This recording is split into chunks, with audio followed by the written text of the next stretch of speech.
हरि ओम श्री गणेशाय नमः।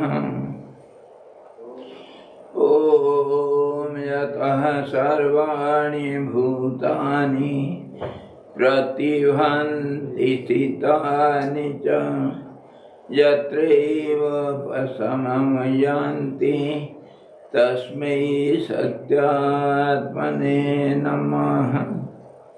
ज्ञाता ज्ञानं तथा ज्ञेयं द्रष्टा दर्शनदृश्यभूः कर्ता हेतुः क्रिया यस्मात् तस्मै ज्ञात्यात्मने नमः। स्फुरन्ति शिखरा यस्मात् आनन्दसंवरे वनौ सर्वेषां जीवनं तस्मै ब्रह्मानन्दात्मने नमः। ब्रह्मानन्दात्मने नमः। वेदोदधिं समुन्मथ्य ज्ञानरत्नं समुद्धृतं येन तस्मै वसिष्ठाय गुरुणां गुरवे नमः। वशिष्ठ जी भगवान की जय। सद्गुरु भगवान की जय। सच्चिदानंद भगवान की जय। शब्द ब्रह्म की जय। सरस्वती महारानी की जय। योग वशिष्ठ जी भगवान की जय।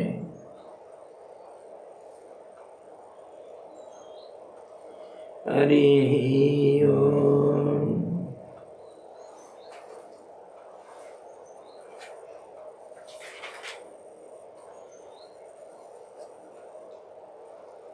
हम कुछ थोड़ा पहले इसके ऊपर चर्चा किए थे, आज फिर शुरू करेंगे। नवरात्रि के पहले हम देख रहे थे योग वशिष्ठ निर्वाण प्रकरण का उत्तरार्ध और 73वां अध्याय, जिसमें ज्ञान जो हम ज्ञान मतलब यह है कि दुनिया नहीं जो है वो परमात्मा है और मैं कहूँ मैं उसका अंदर परमात्मा के अंदर जैसे भी जो जिसको सब जैसे भावना आता है, तो इसको दृढ़ करने के लिए मैं शरीर नहीं, शरीर मतलब स्थूल पंच तत्व वाला काल्पनिक ये स्थूल शरीर नहीं, एक कल्पना से बना हुआ है। ये नवरात्रि पूरा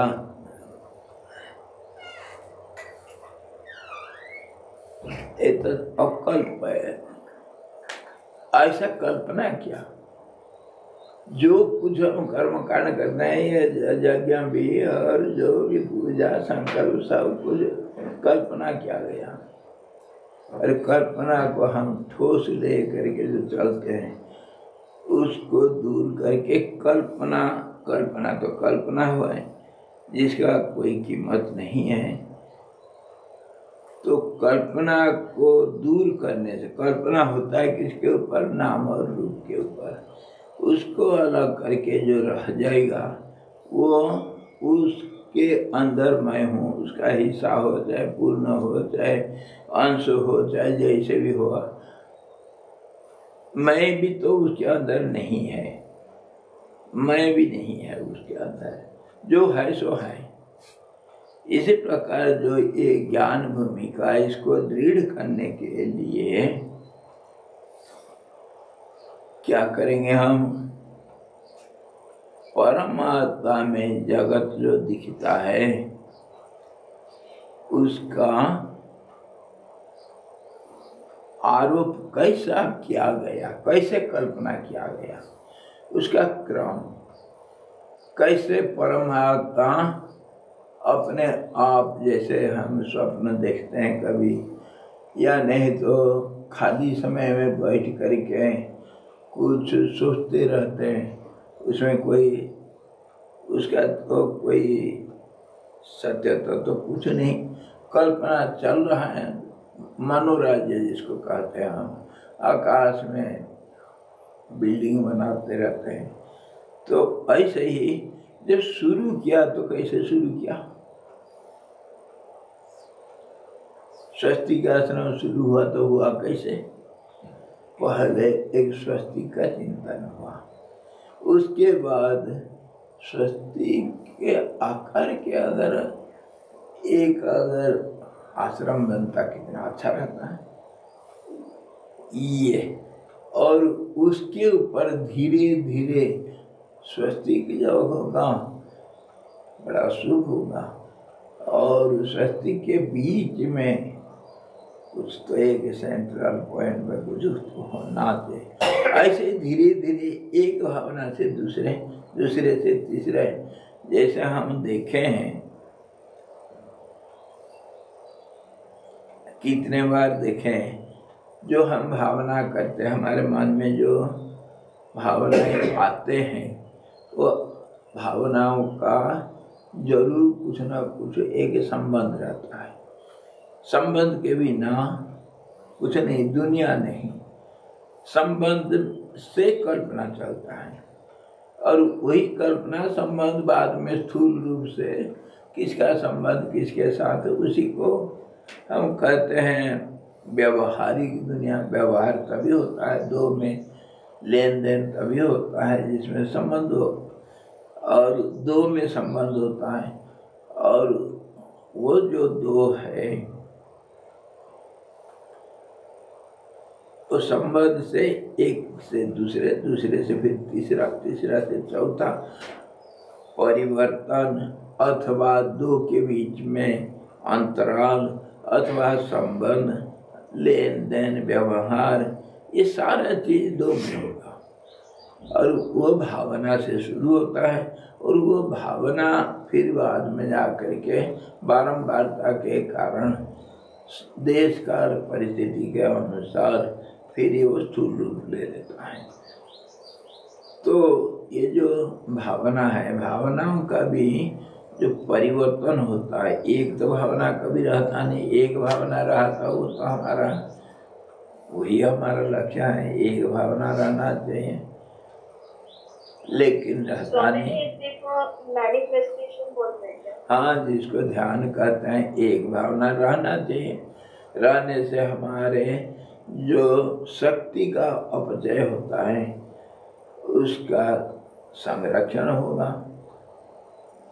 नानात्व में शक्ति बंट जाता है, एकत्व में शक्ति का आहरण होता है। इसीलिए हमारा लक्ष्य तो है एक भावना रहना चाहिए, और एक भावना ज़्यादा देर तक नहीं रह सकता है, वो भावना अपने आप नष्ट हो जाएगा। तो उसी को चित्तवृत्ति का निरोध कहा गया, वो हमारे लक्ष्य है। लेकिन ये तो होता नहीं, साधारण व्यवहार दुनिया में नहीं होता है। लेकिन हमारा पॉइंट ये है कि दो के बीच में संबंध होने से, एक से दूसरा, दूसरा से फिर तीसरा, तीसरा से चौथा, ऐसे ही भावनाएं बदलते जाते हैं, वो क्रम से जाते हैं। हम देखते हैं सारा दुनिया एक पल में सब कुछ इकट्ठा देख लेते हैं, लेकिन भावना तो एक के बाद दूसरा होगा। अगर ब्रह्मा भी सोचा कुछ, ब्रह्मा जो हम एक काल्पनिक प्रथम भावना को लिए हैं, जो पहला सोच है, जो नहीं है फिर भी एक रूप दिखता है, जैसे जैसे जल में तरंग, जैसे दर्पण में प्रतिबिंब, ऐसे ही जो नहीं है फिर भी दिखता है।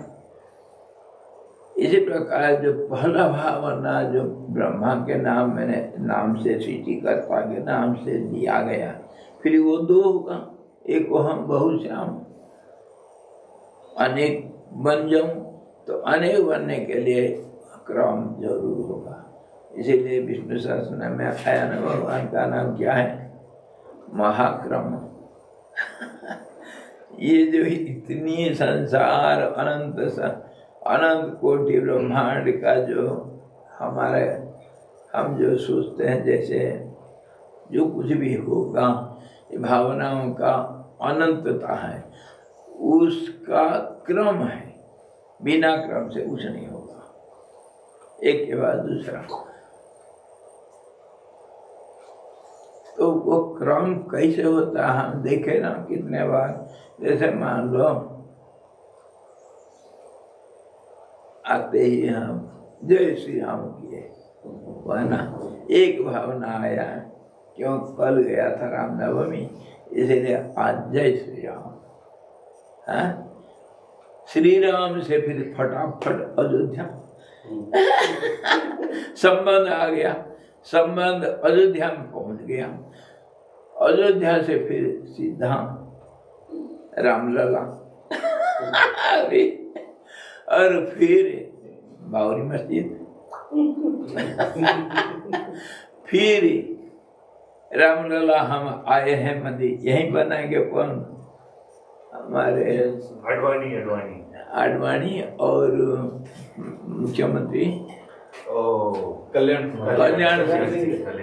सिंह फटाफट गए कल्याण सिंह अयोध्या राम मंदिर, रामलला और फिर कल्याण सिंह। या चलो आडवाणी में चल, आडवाणी तो अभी है ना, हाँ, पर कल्याण सिंह गुजर गया बेचारा, बहुत कुछ। वो भी प्रधानमंत्री बन नहीं पाया, आडवाणी जी भी, कल्याण सिंह भी नहीं बन पाया। आप उनका संकल्प को पूरा करें। हाँ,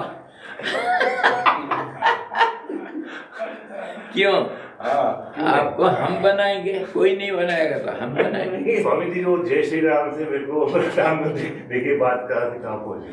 चल, तो अब कहाँ हम जय श्री राम से कहाँ प्रधानमंत्री में पहुंच गए। अरे हाँ, मोदी अभी श्रीलंका में है। आगे। अच्छा, आ गया। आ जाने के बाद फिर कहाँ क्या हुआ? रामेश्वरम गए। रामेश्वर गए। अरे रामेश्वर, हाँ, रामेश्वर तो भगवान राम वो रेत का मंदिर बनाए थे, रेत का लिंग बनाए थे, रेत का। अरे बच्चे लोग इधर नीचे जा करके रेत में कितने सुंदर खेलते हैं। हाँ, लड़कियां आते हैं ना व्रत में, वो रेत के बनाते हैं लिंग बना करके, उसका पूरा पूजा ध्यान से, बड़ा प्यार से, बड़ा भक्ति से सब कुछ करते हैं। अच्छा, तो हाँ, व्रत करते हैं लड़की। अरे हाँ, कल नवरात्रि का व्रत तो चल रहा था ना। अरे वो सृष्टि बिचारी जबरदस्ती में कुछ नहीं खाऊंगी, मैं पानी में रहूंगी, चक्कर आ रहा है, गिर रहा है, वो करे थे हट, मैं उसको जबरदस्ती फलाहार करवाए।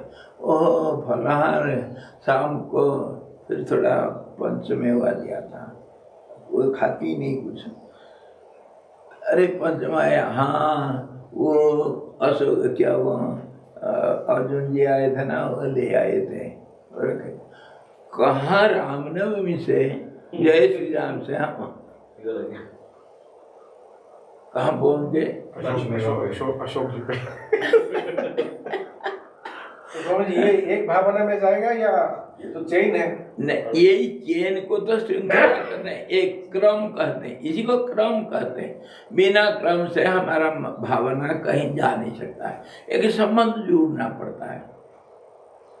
इतना तक तो ललिता सहस्त्र नाम, गोपाल सहस्त्र नाम, विष्णु सहस्त्र नाम, शिव सहस्त्र नाम, ये सहस्त्र नाम कोई हमारे पूर्वज ऋषि मुनि लोग बनाए हैं बहुत सोच करके। उनका सोच कैसा गया होगा, एक बार मैं उसके ऊपर सोचते सोचते फिर कुछ तो संबंध तो दिखता है, कुछ संबंध दिखता नहीं, बड़ा कठिन होता है। उनका जो भावना होता है ऋषि मुनियों का, उनका समग्र दृष्टि होता है, उसमें जो भावनाएं सब इकट्ठे हैं, किसके साथ कौन जोड़ेगा हम सोचना मुश्किल हो जाता है। हमारा जो भावना क्रम है उसमें हम सोच सकते हैं कैसे संबंध जुड़ जाता है, लेकिन उनका बड़ा विशाल दृष्टि कोण है, इसीलिए आसान नहीं है ऐसा संबंध को दिखाने के लिए।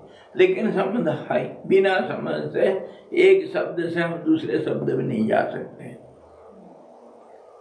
ये लॉ ऑफ रिलेटिविटी दो में संबंध नहीं होने से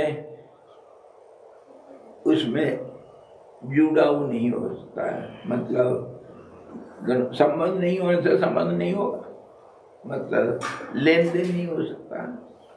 विष्णु सहस्त्र नाम में तो कहाँ से लेके कहाँ पटक लेते हैं, फिर कहाँ से नीचे ले आते हैं, वो समझ में नहीं आ पाता है, मतलब उसका क्या चक्कर है। सब में सहस्त्र नाम में अगर 100 नाम को इकट्ठा सोचो ना, एक व्यक्ति का 1000 नाम बताओ, और फटाफट फिर गणेश जी बैठे हैं लिखने के लिए।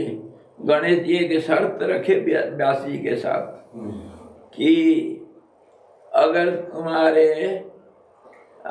बोलना रुक जाएगा तो मैं लिखना छोड़ दूंगा, नहीं लिखूंगा। व्यास जी उनको पकड़ के बांध दिए, मैं बोलते जाऊंगा तुम लिखते जाओ, नहीं तो मैं ये काम नहीं हो पाएगा। तो गणेश जी को बंधन में डाल दिए। अच्छा ठीक है, मेरा एक शर्त है। गणेश जी बोले व्यास जी से, शर्त क्या है? तुम्हारे मुँह अगर बंद हो गया तो फिर मैं लिखना छोड़ दिया एक बार तो दोबारा फिर नहीं करूँगा, कंटिन्यूअसली बोलते रहना पड़ेगा। व्यास जी कहे ठीक है। अब कहीं कहीं तो भावना का तो अंतर आ जाता है, तब व्यास जी क्या करते थे, ऐसे एक श्लोक बना देते थे जिसका कोई अर्थ नहीं है। और व्यास जी भी एक शर्त लगाए थे गणेश जी के साथ, मैं जो श्लोक बोलूंगा मुँह से तुम लिखोगे उसको बिना समझे नहीं लिखना। ये सब उनका शर्त था। तो ऐसा ही एक श्लोक बना देते थे, जैसे सावर मंत्र में कोई अक्षर का साथ दूसरे अक्षर का कोई संबंध नहीं, लेकिन भगवान शंकर वो कहाँ के कौन सा शब्द का कौन सा अक्षर के साथ कौन सा अक्षर जोड़ने से क्या होगा, वही शब्दों का तो सृष्टि करता वही है शंकर जी। निनाद ढक्का नव पंचवारम। वो पतंजलि ने पाणिनि शंकर जी का ये आराधना किए, मैं व्याकरण लिखूंगा, सोच रहा हूँ, मुझे थोड़ा आपका आशीर्वाद चाहिए। तो शंकर जी 14 बार डमरू बजा दिए और उसी को सुन करके सारे शब्दों का जाल बना दे पाणिनि जी। डमरू का शब्द से। शब्द ही तो सब कुछ है। वो कौन सा शब्द क्या क्या रूप है उसका, पाणी नहीं जानते थे। इसीलिए जो पहला 14 सूत्र है वो पाणी ने उसको बनाए, वो डमरू का शब्द से। हम रामनवमी से कहाँ पहुंच गए देखो। इसका सबका संबंध है। संबंध के बिना कोई काम नहीं होता है। उसी क्रम को हम सोचेंगे। ब्रह्मा जी जब सोचा ये संसार के बारे में, जगत अभी जो देख रहे हैं हम नाम रूपात्मक, इसका क्रम कैसे है, इसको सोचने से फिर ये सारा भावना मात्र है करके हमारा पक्का बैठ जाएगा दिमाग में। भावना के ऊपर क्या आस्था रखना, क्या भरोसा रखना, क्या करना, अपने आप मन में वितृष्णा हो जाएगा संसार के प्रति, और उसमें हमारी रुचि भी नहीं होगा, वैराग्य आ जाएगा, पक्का वैराग्य आएगा। वो क्रम को देख लेंगे तो सारे दुनिया तो शब्द मात्र है, और शब्द का स्थूलीकरण हुआ है। एक कहीं बहुत बारीक कोई एक शब्द शुरू हुआ, उसका अनंत दिशाओं में वो शब्द धीरे धीरे फैल करके, जिसको हम प्रणव कहते हैं, फैल करके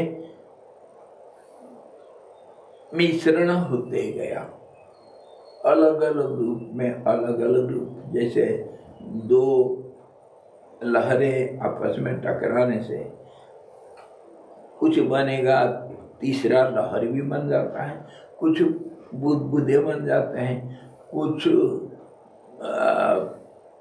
फेन बन जाता है, कुछ आवर्त भी बन जाता है, उसके अंदर अलग अलग रूप ले लेते हैं, वही जल।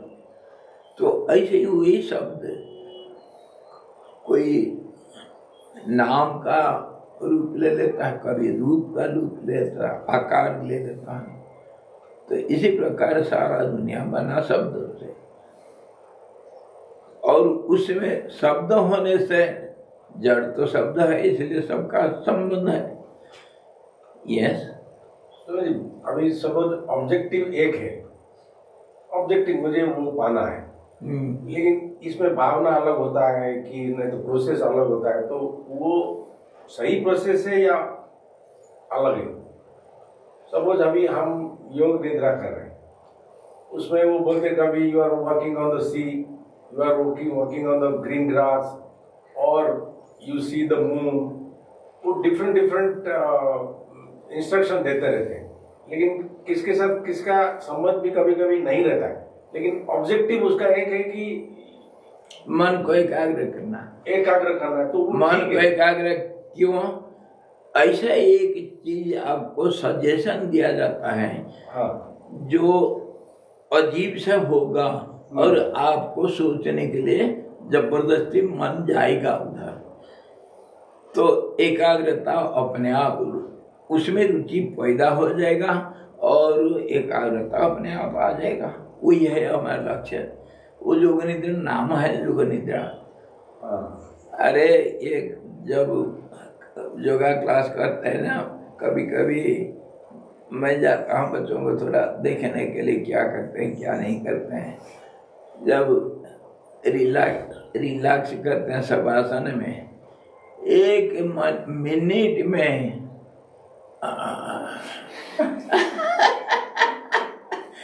बच्चे ठहरे, और जैसे मैं कहूँगा, और मेरे को डरते हैं नहीं तो लगेगा लाठी। जैसे मैं कहूँगा ऐसा करते हैं।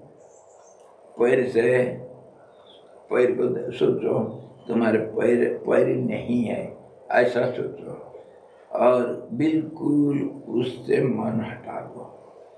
पैर नहीं है तुम्हारा, उसमें टेंशन नहीं लेना, खिंचाव नहीं होना चाहिए, खुला छोड़ दो, खुला छोड़ दो। तुम्हारा जैसे हाथ ऐसा करने से ऐसे ही पैर को खुला छोड़ दो, एक एक करके पैर हो गया, फिर आंकल जॉइंट हो गया, धीरे तुम्हारे मसल जो नहीं है, तुम्हारा घुटना नहीं है, उसको खुला छोड़ दो, खींचावट नहीं होगा। बोलने के बावजूद भी वो खींचावट है, मेरे को पता चलता है, देखने से, शरीर को देखने से पता चलता है। तू इसको ढीला नहीं छोड़ा रे, लगाऊं? अच्छा डर के मारे 1 मिनट में शरीर नहीं है उनका, सब भूल जाते हैं। फिर तो शरीर नहीं तो क्या होगा, नींद आएगी वही योग निद्रा, उसमें और कोई भावना नहीं रहेगा। नींद तो आएगी नेगेटिव, लेकिन एकाग्रता का नींद है। अरे 5 मिनट में नींद आ जाती है वही योग निद्रा, मतलब एक सजेशन देना जिसमें मन जाएगा, वही है। मन जा करके फिर उसी में घूमते रहेगा।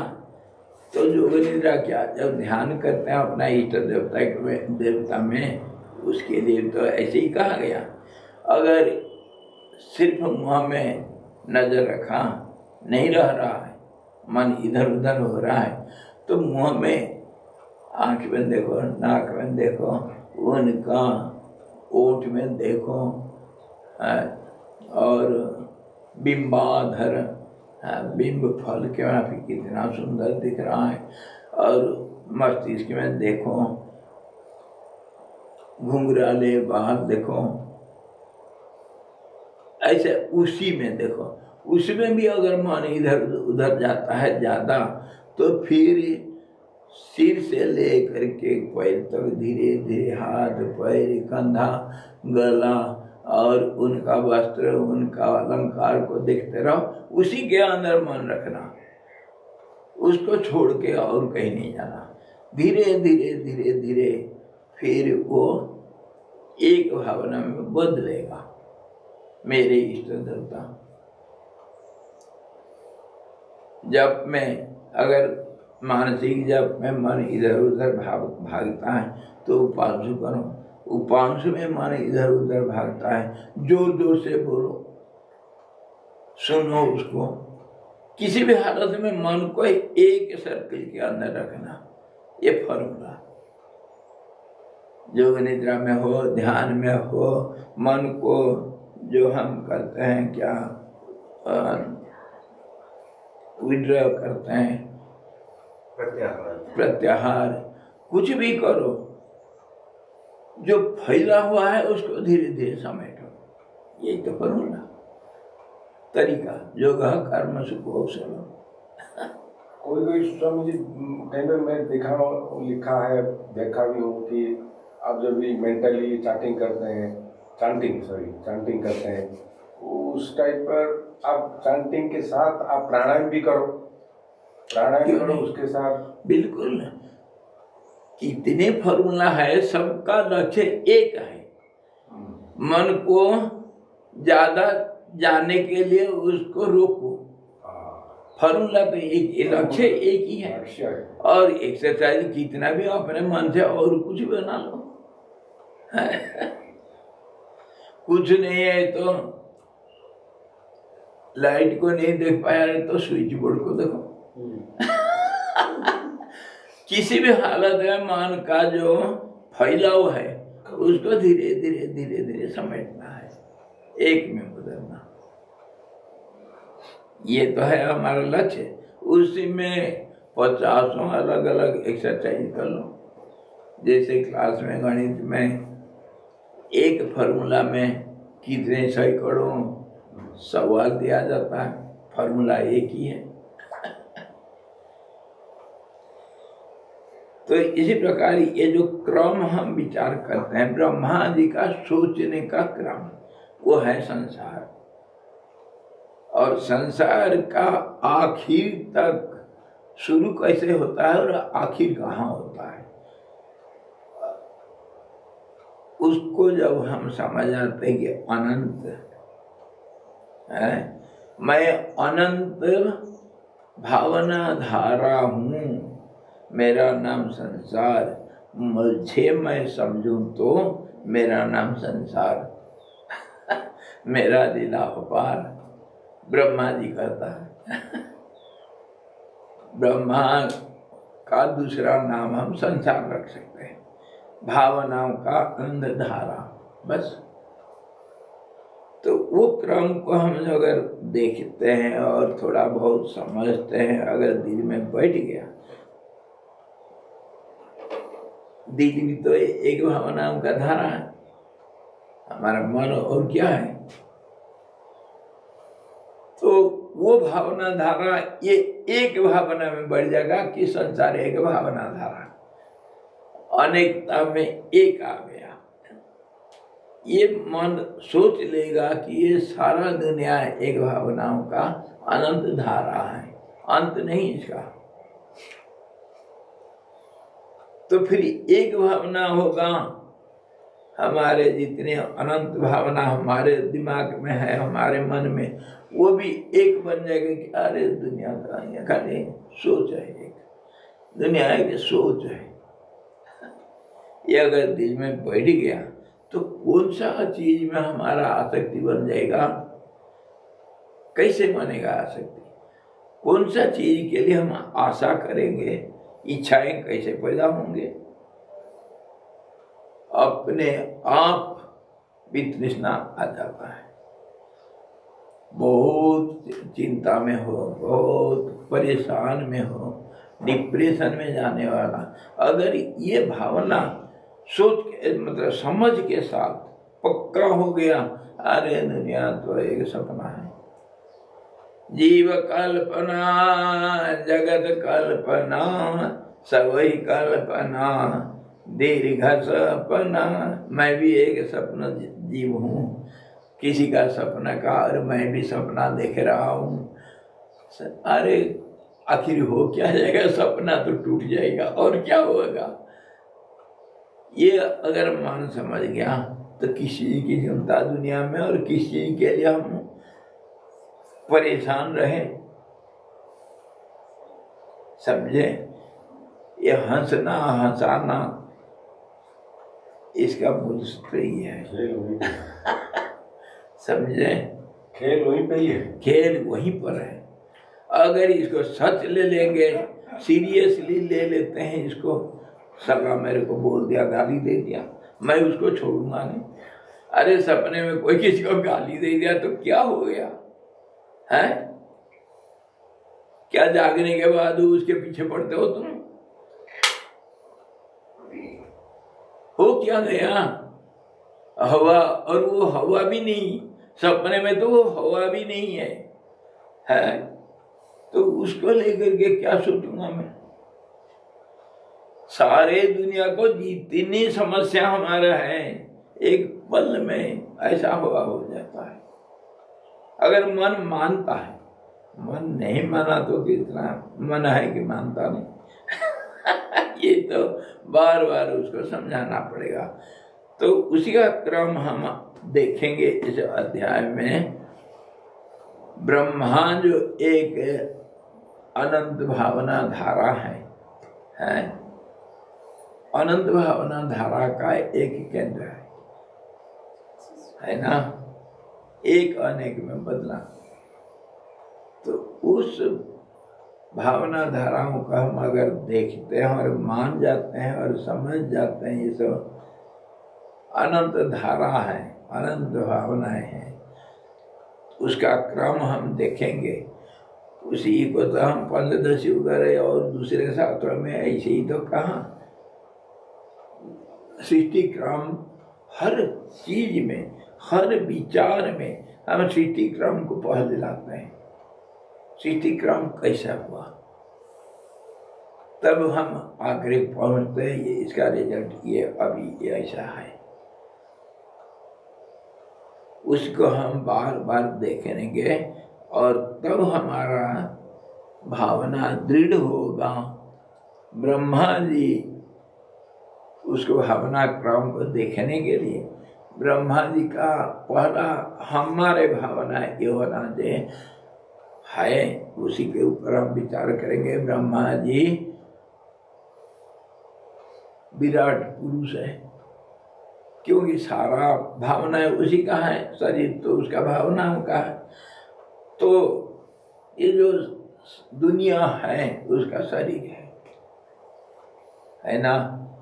जैसे विष्णु को भी बनना किया गया, विष्णु भगवान कैसे है, त्रिभुवन पुरुष, तीन भुवन उनका शरीर है, पुरुषोत्तम, विराट पुरुष इत्यादि इत्यादि में जो हम जितना पूजा पाठ करते हैं तो वही तो करते हैं।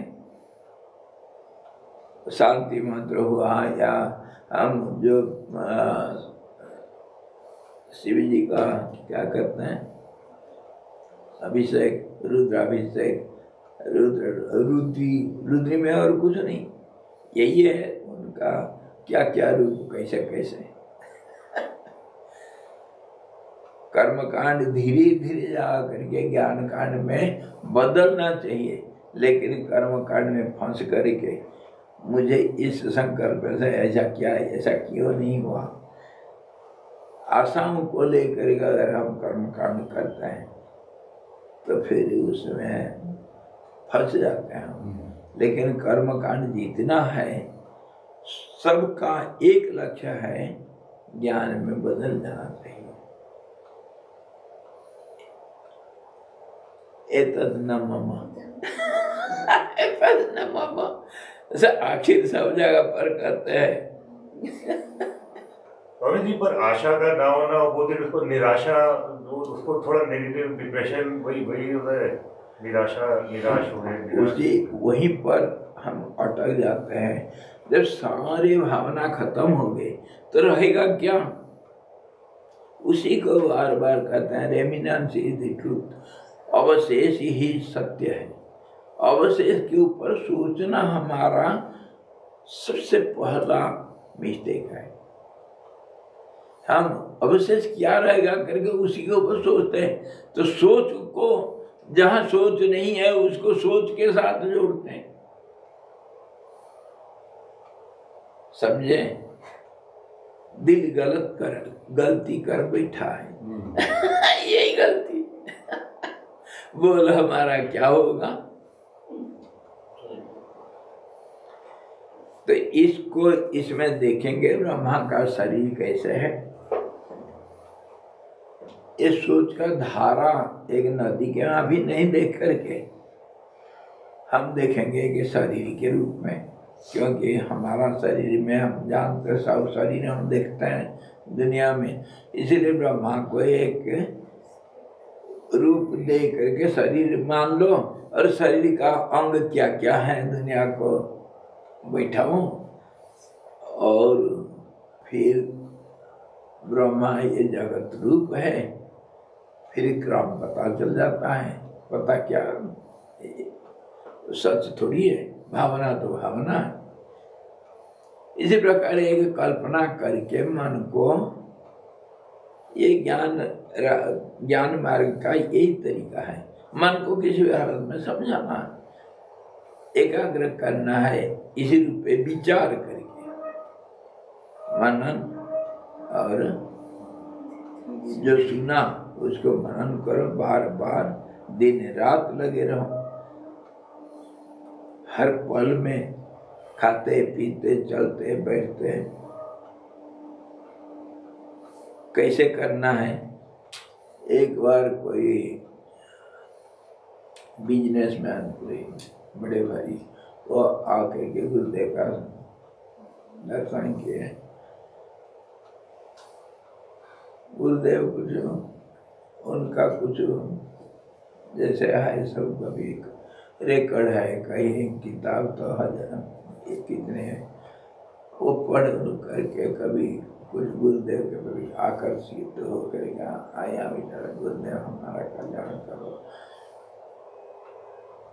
हम गृहस्थी हैं, गुरुदेव आप जो लिखे हैं ना, ध्यान करना, भगवत स्मरण करना, भगवान का नाम लेना, हमको तो पैसा ही दिखता है दुनिया में।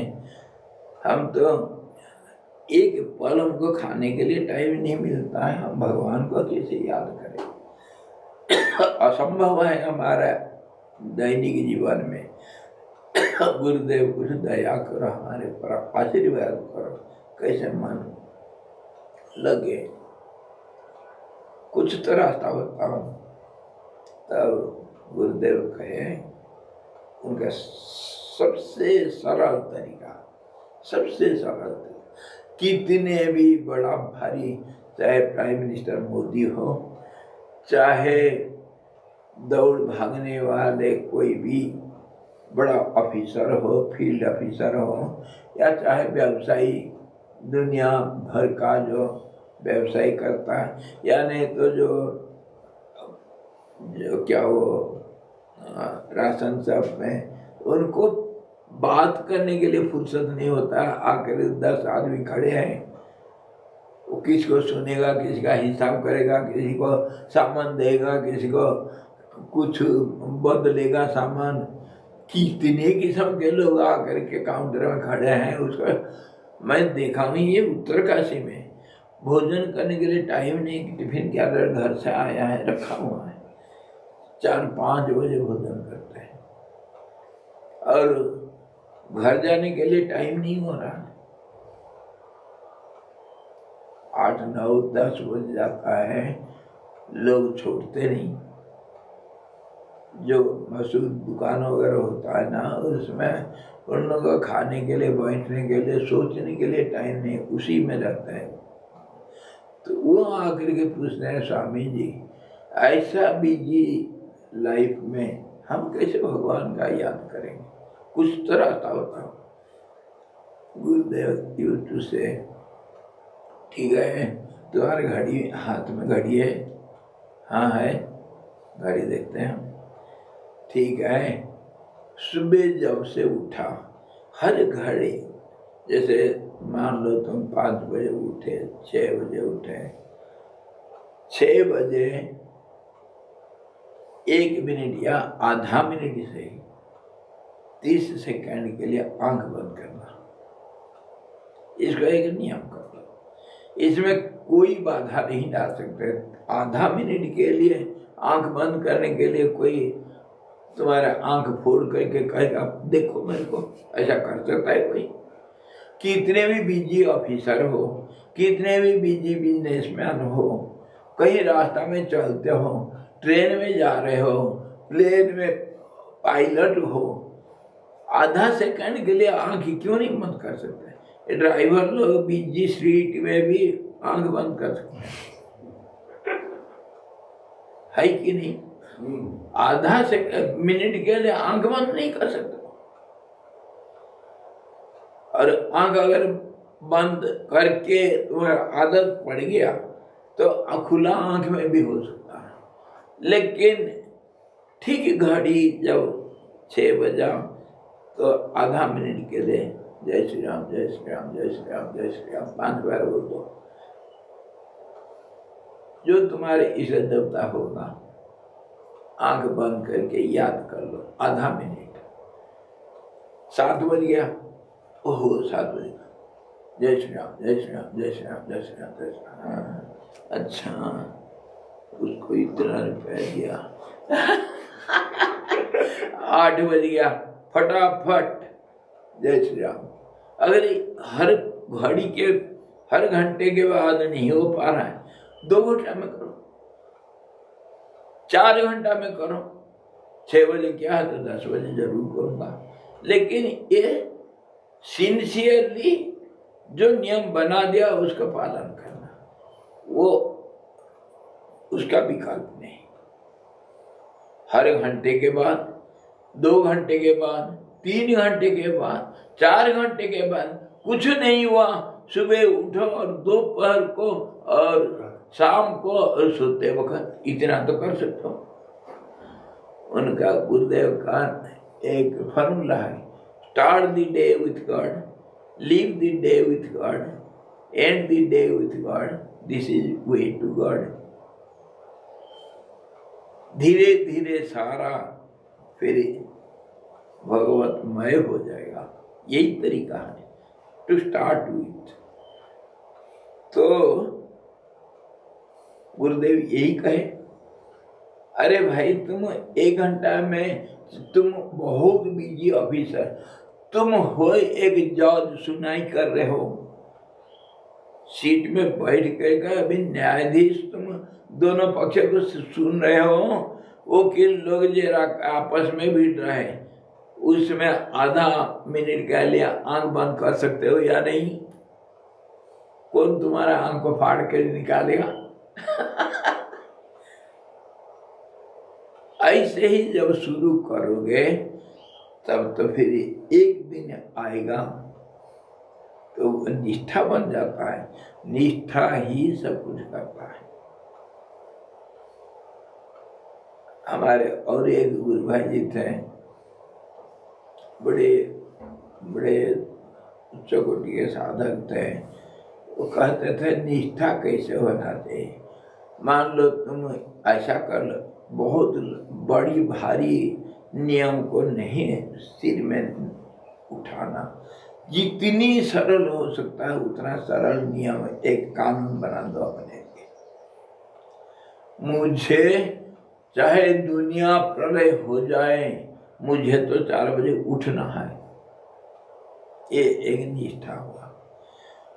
ये अगर तुम्हारा लगातार इसमें फेल नहीं हुआ कभी, तो कहीं भी होगा दुनिया में अपने आप नींद खुल जाएगा, आराम की जरूरत नहीं।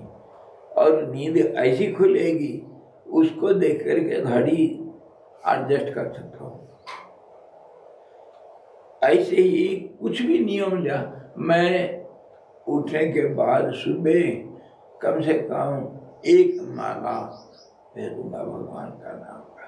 1 माला, 10 माला नहीं, 20 माला नहीं, कुछ नहीं, 1 माला नहीं तो 5 बार मैं त्र्यंबक जप करूंगा। इसको कभी एक दिन के लिए नहीं छोड़ना, प्राण जाए नहीं छोड़ना। इसको कहते हैं निष्ठा।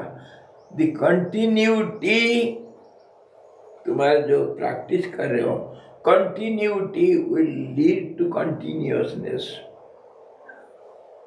क्या समझे? अगर ये निष्ठा तुम्हारा पक्का हो गया तो निष्ठा ही तो परमात्मा है, जिसमें कोई भेद नहीं। कंटिन्यूअस जो है उसी को तो परमात्मा कहते हैं।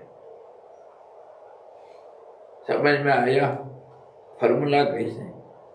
ये निष्ठा को तुम जान जाए लेकिन निष्ठा नहीं छोड़ना चाहिए। चाहे भले बीमार पड़ा है, चाहे भले कहीं शादी में, कहीं और कुछ अर्जेंट, कहीं किसी का मकान आग बुझा रहे हो, लेकिन निष्ठा नहीं छोड़ना। समय आया तो जो नियम बनाया हो निभाना है। कोई कोई तो मैं देखा हूं, समय नहीं मिला, ट्रेन में बैठी करके पाठ करते हैं। हाँ जी, प्लेन में बैठ के जब करते हैं। इसको कहते हैं निष्ठा। कहीं पर भी हो, जंगल में हो, शहर में हो, राज दरबार में हो, कहीं भी नदी में बह जाता हो, लेकिन निष्ठा नहीं छोड़ना। इसमें हम फिर निष्ठा मतलब एक जो निरंतरता, और निरंतरता ही परमात्मा है। इसीलिए ये सब कहा गया, इसीलिए बार बार हम इसको अगर विचार करते हैं,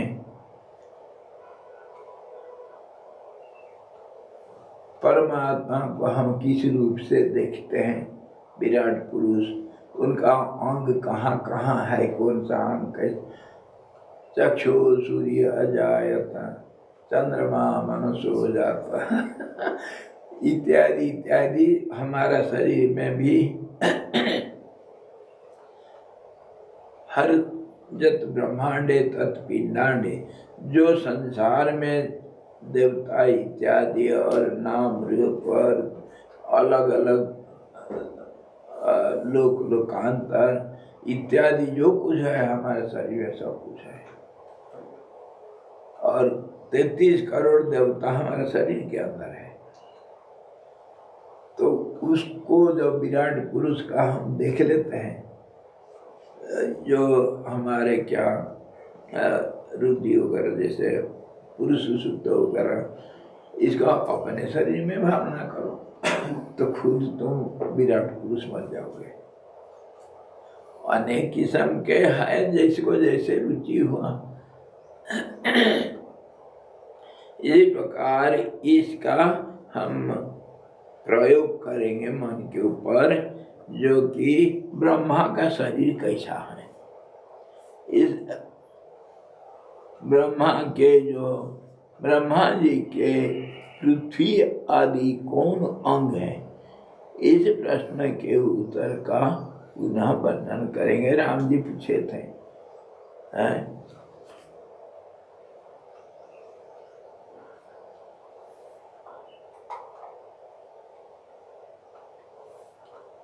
गया अध्याय में भगवान ये वशिष्ठ जी राम जी को यही बात बताए थे, ब्रह्मा जी का शरीर कैसे है और ये सृष्टि कैसे है,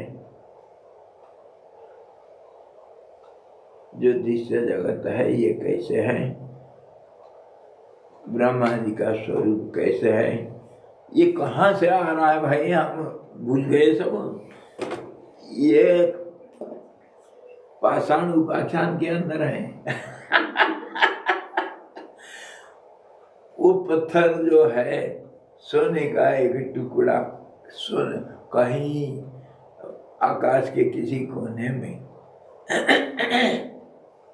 उसमें जो ब्रह्मांड था, जब पत्थर में ब्रह्मांड हो सकता है तो हमारे शरीर में ब्रह्मांड नहीं हो सकता है। तो वो ब्रह्मांड का जो ब्रह्मा था और जो सरस्वती थी, वो दोनों को दोनों वैराग्य का सीमा आ जाने से, समय आ जाने से और समाधि में जा गए। तो सृष्टि का प्रलय कैसा हुआ, तो उसी के ऊपर राम जी सवाल किए थे, ब्रह्मा जी का शरीर कैसा, और वो विश्वरूप होता हुआ वो सत्यलोक में ब्रह्मलोक में कैसे एक रूप में रहता है, ये तो असंभव लगता है। ये सवाल के ऊपर ब्रह्मा जी का शरीर का वर्णन कर रहे हैं।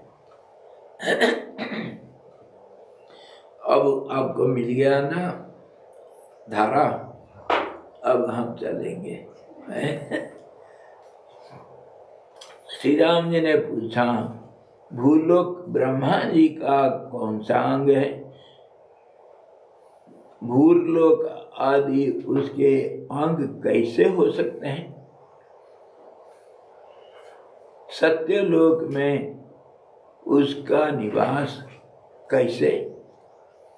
ये जो 3 प्रश्न किए थे, उनके उत्तर के लिए उपद्घात रूप से वर्णित करके शुद्ध ब्रह्म में जगत के जो अध्यारोप प्रकार को फिर क्रमशः और तात्पर्य के साथ ठीक ठीक जानने की इच्छा से श्री राम जी तात्पर्यतः अपना ज्ञात अंश बतलाने के लिए सिंहावलोकन न्याय से आगे के वचनों से निकले निचोड़ का स्मरण दिलाते हैं। क्या हुआ, राम जी सवाल करते रहते हैं, वशिष्ठ जी कहानी बताते जाते हैं, उदाहरण देते जाते हैं। तो कभी कभी जैसे हमारे स्कूल कॉलेज में होमवर्क दिया गया तो जैसे छुट्टी पड़ गया तो टीचर लोग बच्चों को देते हैं होमवर्क। जैसे छुट्टी समाप्त होता है, हाँ लाओ भाई, अभी तक तुम छुट्टी में क्या किया अब तक तुम क्या किए, लाओ, घूम करके टाइम बिता दिए, जो काम दिया गया था किया या नहीं किया, क्या किया, लाओ देखा। तो वही राम जी कर रहे हैं, होमवर्क बता रहे हैं वो आज तक जो वशिष्ठ जी जितना बातें किए वो खाली पासिंग क्लाउड है या अंदर कुछ गया है, उसको वो निकाल करके बताते हैं। अभी तक मैं जो सुना आपसे, ये सार में ये सुना, ये निष्कर्ष इतना है, ये ऐसा है ना, उसका असर्टेन करने के लिए, उसको दोबारा सर्टिफाई करने के लिए, ये ऐसे ही आप बोले थे ना सारांश में, राम जी बोल रहे हैं, क्या क्या बोल रहे हैं। श्री राम जी ने कहा, हे पूज्यवर, बंध बुद्धि, मोक्ष बुद्धि और जगत बुद्धि न तो शून्य है और न सतमय है। क्या समझे? हमारे बुद्धि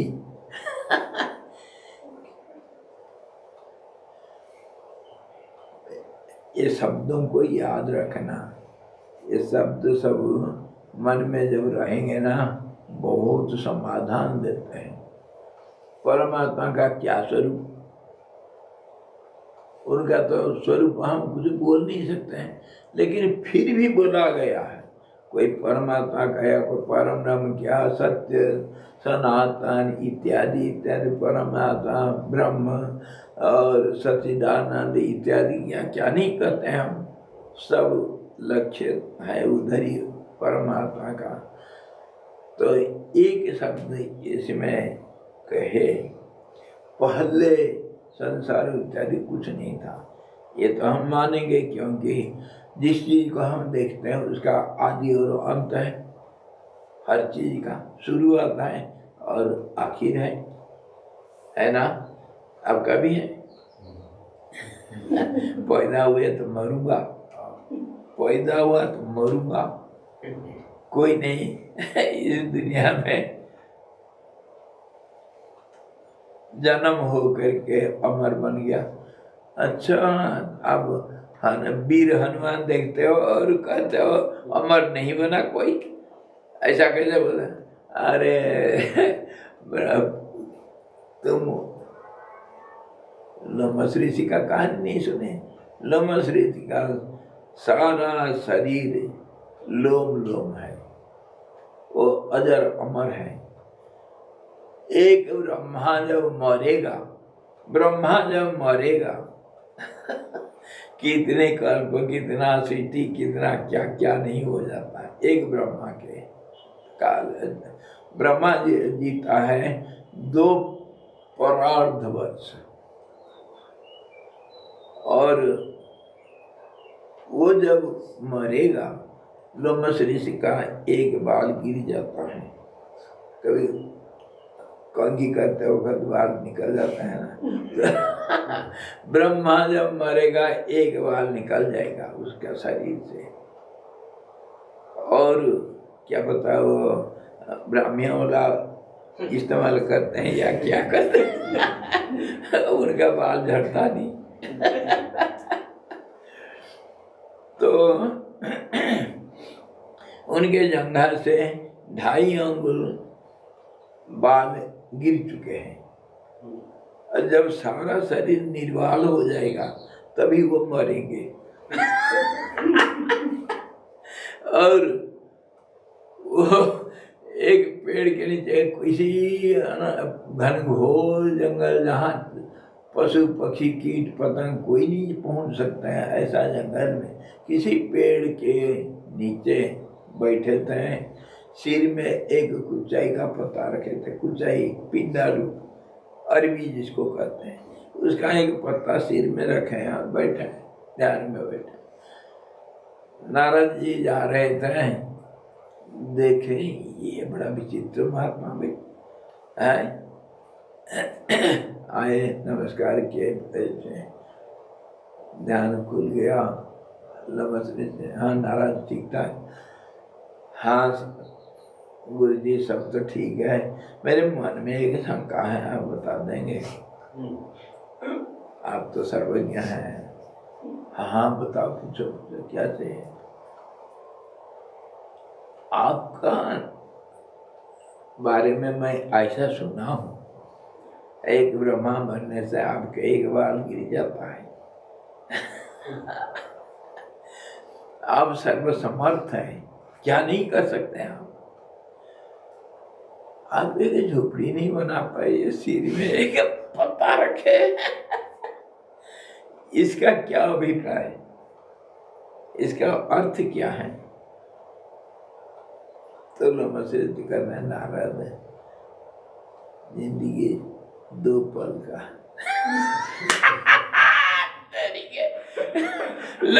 जी कहते हैं जिंदगी दो पल का है, उसमें कुटिया बनाने में कितना समय जाता है। हम तो सोलर लगाने के लिए दिन रात एक कर देते हैं।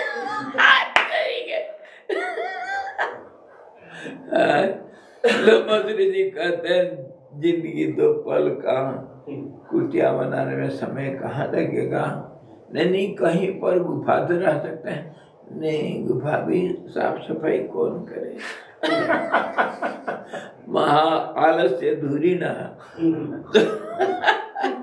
इतना हम करने के लिए हमको हमारे पास समय नहीं है।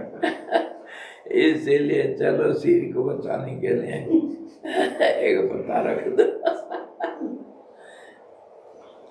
इसी प्रकार राम जी बोले, हाँ वो बोले थे, दो शब्द बोलते, पहले तो कोई नहीं था, संसार भी नहीं था, कुछ नहीं था, वो जो था वो था अग्रिय करके कहते हैं, वो सबसे पहले वही था। अच्छा वो कैसा था, उसके लिए दो शब्द बताए हैं। पूर्ण रूप से था, वो कैसे पूर्ण है? अभिलाषा और दिशाओं को पूर्ण करके था। अभिलाषा और दिशाओं को पूर्ण करके था, इसको भूलना नहीं। पूर्णता किसी कहते हैं। अभिलाषा सारे जितने भावना धारा है बदलते हैं, अभिलाषा में, इच्छा में बदलते हैं। और शुरू क्या था वो? एक हम बहुश्याम, वो सारे बहुश्याम अनंत भावनाओं का पूर्णता के रूप में था। अनंत कोटि भावनाओं का, जिसका कोई अंत नहीं, उसको पूर्ण करके था, मतलब कोई भावना नहीं था। और दिशा एक, अगर यही शून्य में कहीं एक मैं एक बूंद रख दूंगा, उसके कितना दिशा हो सकता है, कितना दिशा हो सकता है। हम कागज में करने से तो फिर भी उसका कितना दिशा हो जाता है। अगर उसका नीचे और ऊपर को ले लिया जाए, अनंत अनंत दिशाएं, और सब दिशाओं को और सारे अभिलाषाओं को पूर्ण करके पहले कोई था एक। उसमें कभी एक, जैसे जल में तरंग, जैसे आकाश में नीलापना, जैसे अग्नि में उष्णता, ऐसे ही एक भावना दिखाई दिया। जैसे मरीचिका में जल है, जैसे दर्पण में प्रतिबिंब, ऐसे ही एक भावना दिखाई दिया, जिसको अध्यास कहा गया। अध्यास जो नहीं है वो दिखता है, इसके ऊपर सवाल नहीं करना। जो नहीं है दिखता कैसे? दिखता ना, दर्पण में प्रतिबिंब दिखता है, वो है ही नहीं। दर्पण के अंदर हम दूरी देखते हैं, दर्पण के अंदर कहीं दूरी है?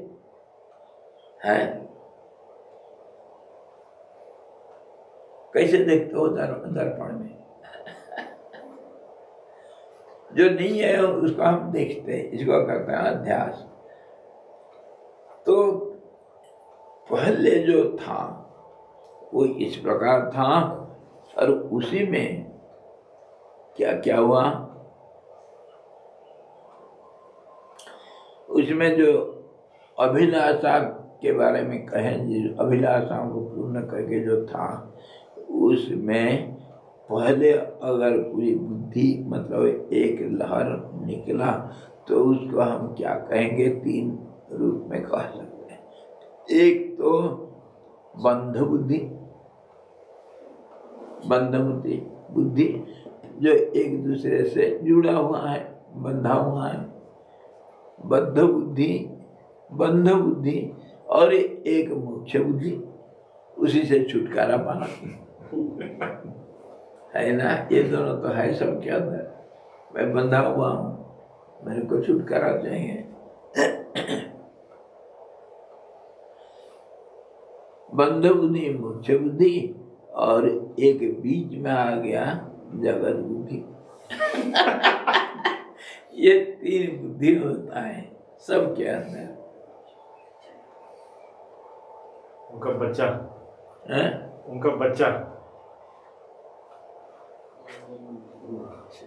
उनका संबंध जोड़ने वाला, हाँ, माँ बाप का संबंध जोड़ने वाला बच्चा जो नहीं है, बीच में सोएगा।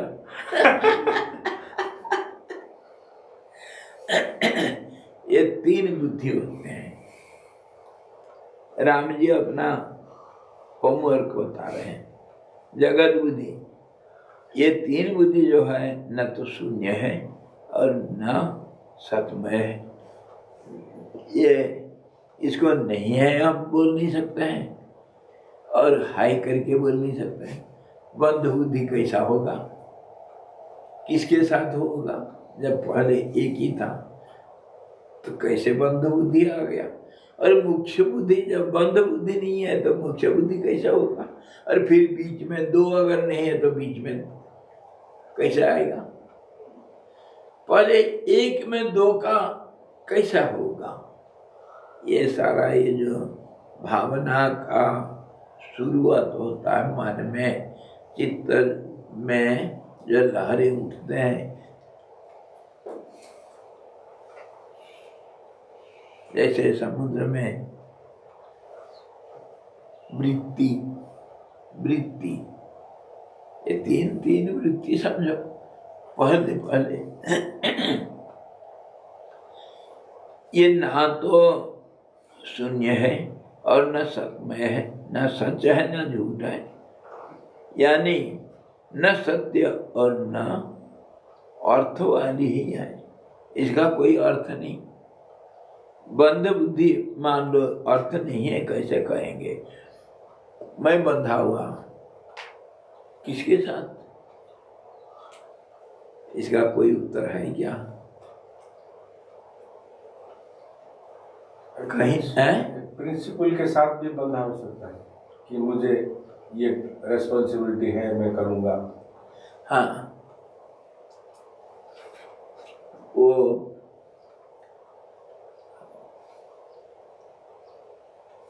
गायत्री का भगत कौन थे?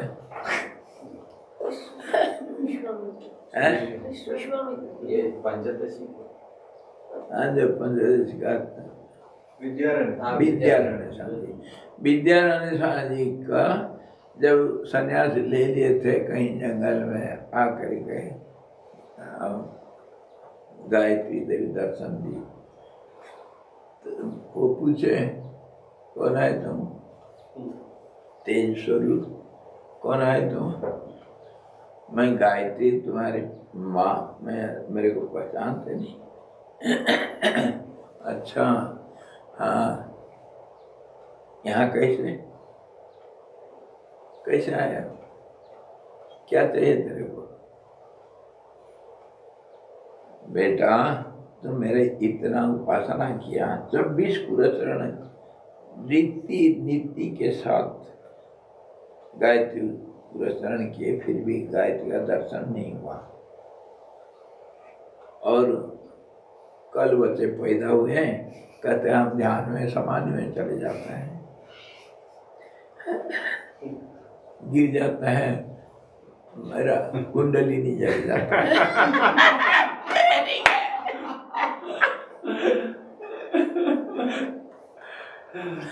अरे दुनिया बड़ा विचित्र भाई। हाँ, तो वो गायत्री जब आकर के बोली स्वतंत्रता के ऊपर, स्वामी जी बोले ठीक है तो आया है, जा, मेरा कोई काम नहीं अभी तेरे साथ, जाओ ना। नहीं, ऐसा नहीं हो सकता है, मैं तो कुछ, हमारे दर्शन जो है अमोघ होता है, अनफेजिंग, कुछ ना कुछ हम देने के लिए आते हैं, बिना दे नहीं जा सकते हैं। अच्छा, जब मेरे को चाहिए था उस समय तो नहीं आई, अभी मेरे को कुछ नहीं चाहिए, अब आकर के लो, मुझे नहीं चाहिए, कह रहा हूं ना, चले जाओ। गुस्सा जो आया, मेरे को डिस्टर्ब मत करो बेटा, तुम समझते नहीं, उस समय हम लोग नहीं आ सकते, तो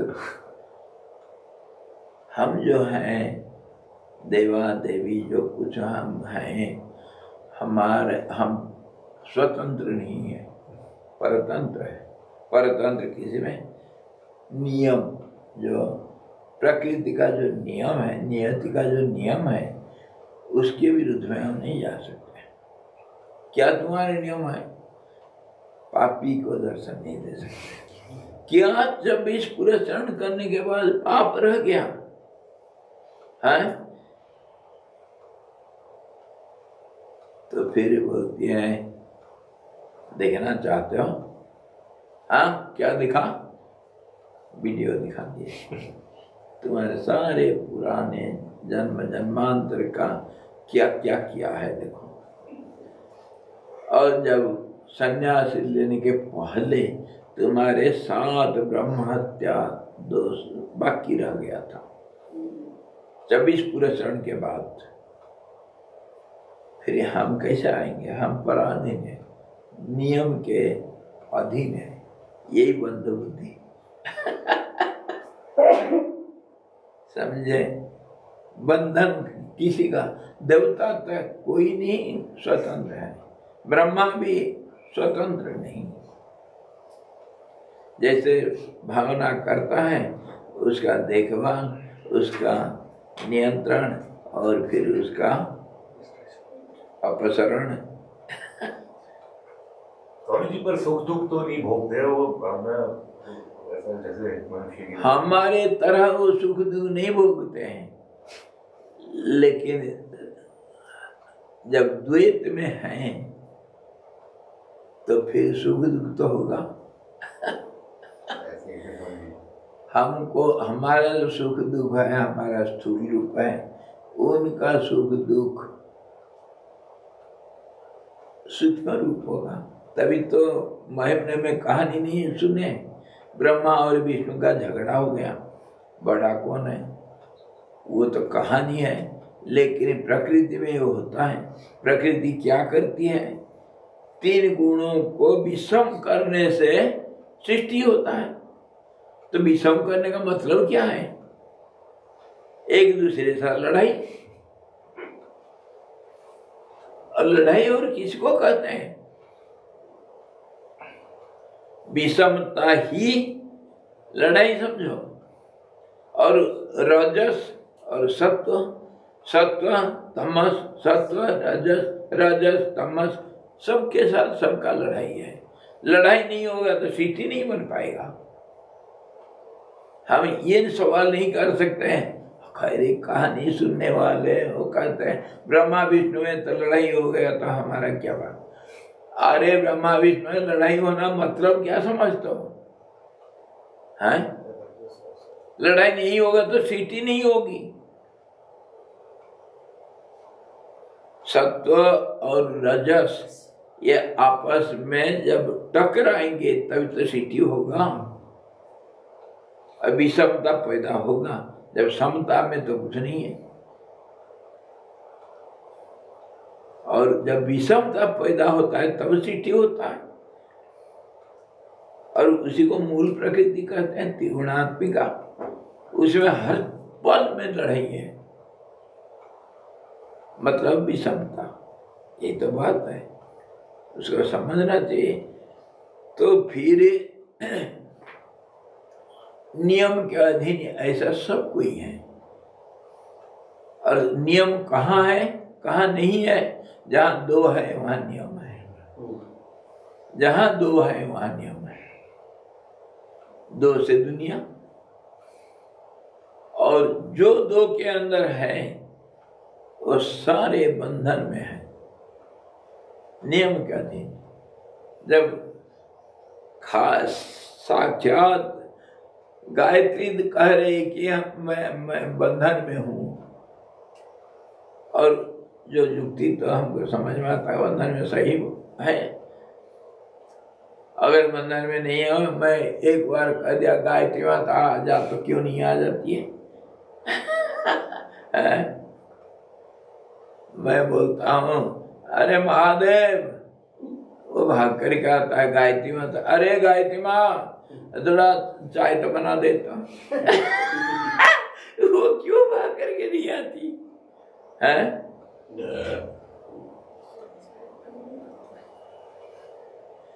आज बच्चों के लिए क्या करेगी गायत्री माँ? मैं भी बंधी हुई हूँ।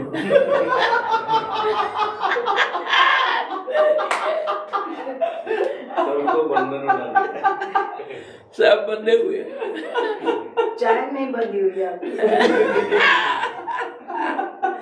वो भी कितने बंद है। तो इसको समझो कैसे बंधन। बद्ध बुद्धि किसको कहते हैं? बद्ध बुद्धि है, दो हुआ तो बद्ध बुद्धि है। संबंध को बंधन कहते हैं, संबंध को बंधन मानो, और उसमें भी समता है, लड़ाई है। तो एक बंध बुद्धि तो समझ में आ गया। मोक्ष बुद्धि, जब बंधन आए तो छुटकारा पाना है। मोक्ष बुद्धि ठीक उसका अपोजिट। और उसके दोनों के बीच में जो ये कहा गया, दोनों का बीच का जो क्या है, क्या कहा? जगत बुद्धि। जगत किसको कहते हैं? इसी को समझ जाओ, जगत है इसके अंदर है।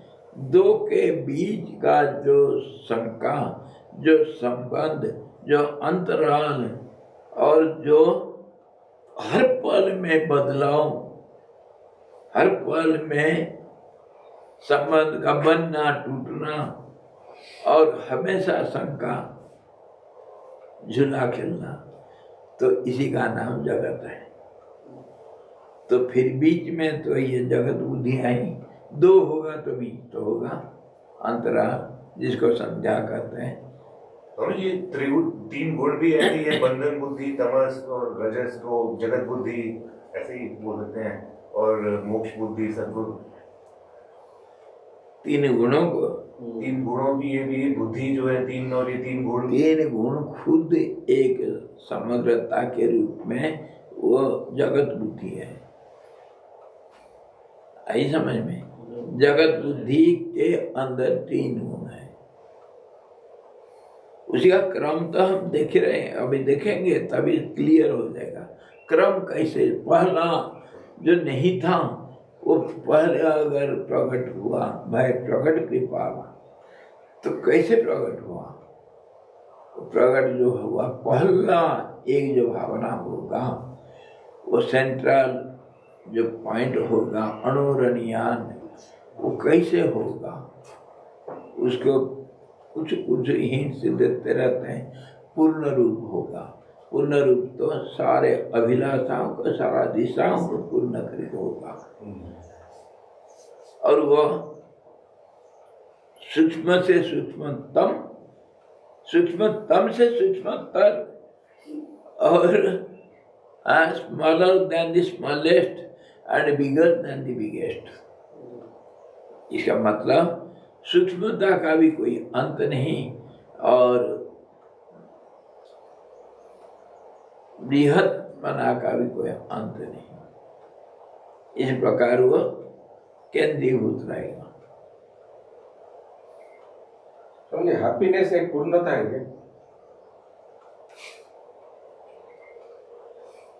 हैप्पीनेस कहने से एक पूरा रेंज इधर तो धरती से लेकर के ब्रह्मलोक तक है। हैप्पीनेस का ये क्या है, डेफिनेशन क्या है? हैप्पीनेस कहा गया You are in the state of having good feelings. वो फालतू बातें नहीं चलता, टेक्निकली बात करो। टेक्निकली यह है मात्रा स्पर्शास्तु कौन्तेय शीतोष्ण सुख दुखदा। मात्रा स्पर्श करेगा विषय के साथ तब सुख दुख होता है।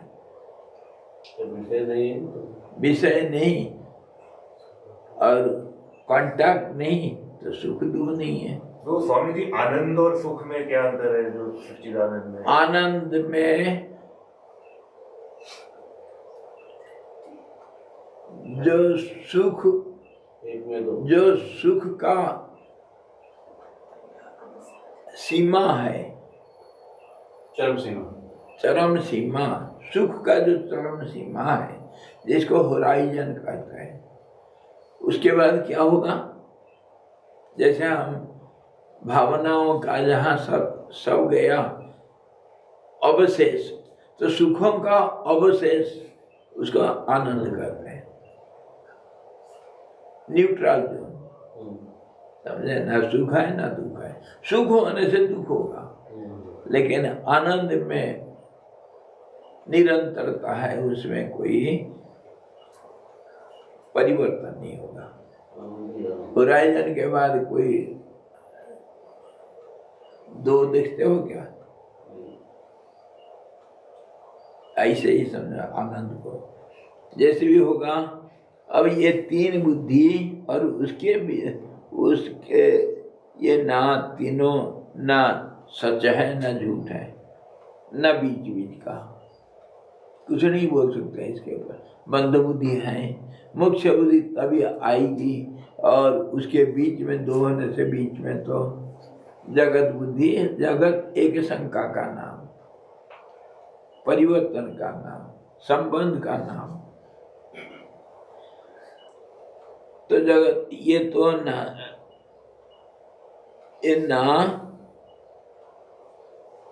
सत्यमय है, यानी न सत्य है और ना झूठ है, जिसका अस्त नहीं होता और जिसका उदय भी नहीं होता, ऐसा कोई भी यह अर्थ पदार्थ है। कोई आद्य पदार्थ है, आद्य पहले कुछ है, पहले कुछ था। पहले क्यों कुछ मानना पड़ेगा? इसको मन में बैठाओ। जो हम भगवान कहते हैं, परमात्मा कहते हैं, ब्रह्मा विष्णु ईश्वर नियति, कुछ भी कहते हैं, हम कुछ नाम देते हैं, तो पहले था। क्यों होगा पहले? क्योंकि हमारी बुद्धि जहाँ तक जाती है, हम जो नाम रूपों को देखते हैं उसका आदि है और अंत है ना। कार्य रूप होगा तो कारण है, कारण होगा तो उसका अवश्य कार्य होगा। ये दुनिया का नियम है। कार्य होगा तो कारण होगा, कारण होगा तो कार्य होगा। कॉज एंड इफेक्ट, इसके बिना हम दूसरे को कुछ मान नहीं सकते हैं। कुछ भी देखते हैं, कुछ भी सोचते हैं, जो कुछ हमारे सामने है, जो कुछ हम हैं, वो कार्य कारण के अंदर है ना। तो अगर संसार है, मैं हूँ, मेरा है, तो फिर तो इसका पहले कोई कारण होगा, जरूर होगा। इसमें तो लड़ाई, इसमें तो कितने अनेक किस्म का धर्म, धर्मांतर, कितनी क्या क्या सब हो जाता है, विभाजन, झगड़ा, क्या नहीं होता है इसमें। कोई कैसे सोचता है, कोई कैसे सोचता है, और जो सब सोच को देखता रहता है, हंसता है, वो समझदार है। अरे भाई, मूर्ति को तो समझो झगड़ा करने से क्या होगा। इसके पहले कोई था, वो पहला कौन था, कैसा था, मानना पड़ेगा। कोई था, वो एक था, अनेक था, कैसे था, कहाँ था, कब था, ये सब सवाल उठता है। ये सारे सवालों का जवाब देना पड़ेगा, तभी तो मन तार्किक मन शांत होगा, नहीं तो नहीं हो सकता। ये तो प्रोग्रेशन है, समझे, हैं? ये तो प्रोग्रेशन है हाँ जो आप बता रहे थे कि कंटिन्यूशन प्रोग्रेशन। बिल्कुल, ये जो क्रम अभी उसी के ऊपर राम जी बोल रहे हैं, आज तक क्या समझे, ये बात हो रही। तो ये समझे कि इसका कोई तो जो पहले था, कोई था, वो हमेशा रहेगा। क्यों पहले था, और पहले था तो उसके ऊपर हम ये शर्त नहीं लगा सकते हैं कि पहले, उसके पहले और कोई था, नहीं लगा सकते। क्यों? जहाँ दो है उसमें कार्य कारण हो जाता है। पहले जो था वो एक ही था, अगर दो होता तो वो पहला नहीं होगा। समझ में आया? अगर दो होगा, आप बोल सकते हैं कि ये पहले था या ये पहले था, नहीं बोल सकते। अगर एक पहले होगा तो दूसरा उसके बाद होगा।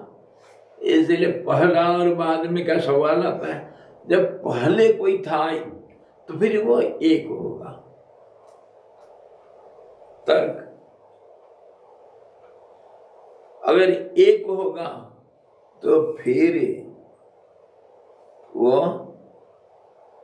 अनादि होगा, उसका शुरुआत नहीं होगा, और अनंत होगा, उसका अंत भी नहीं होगा।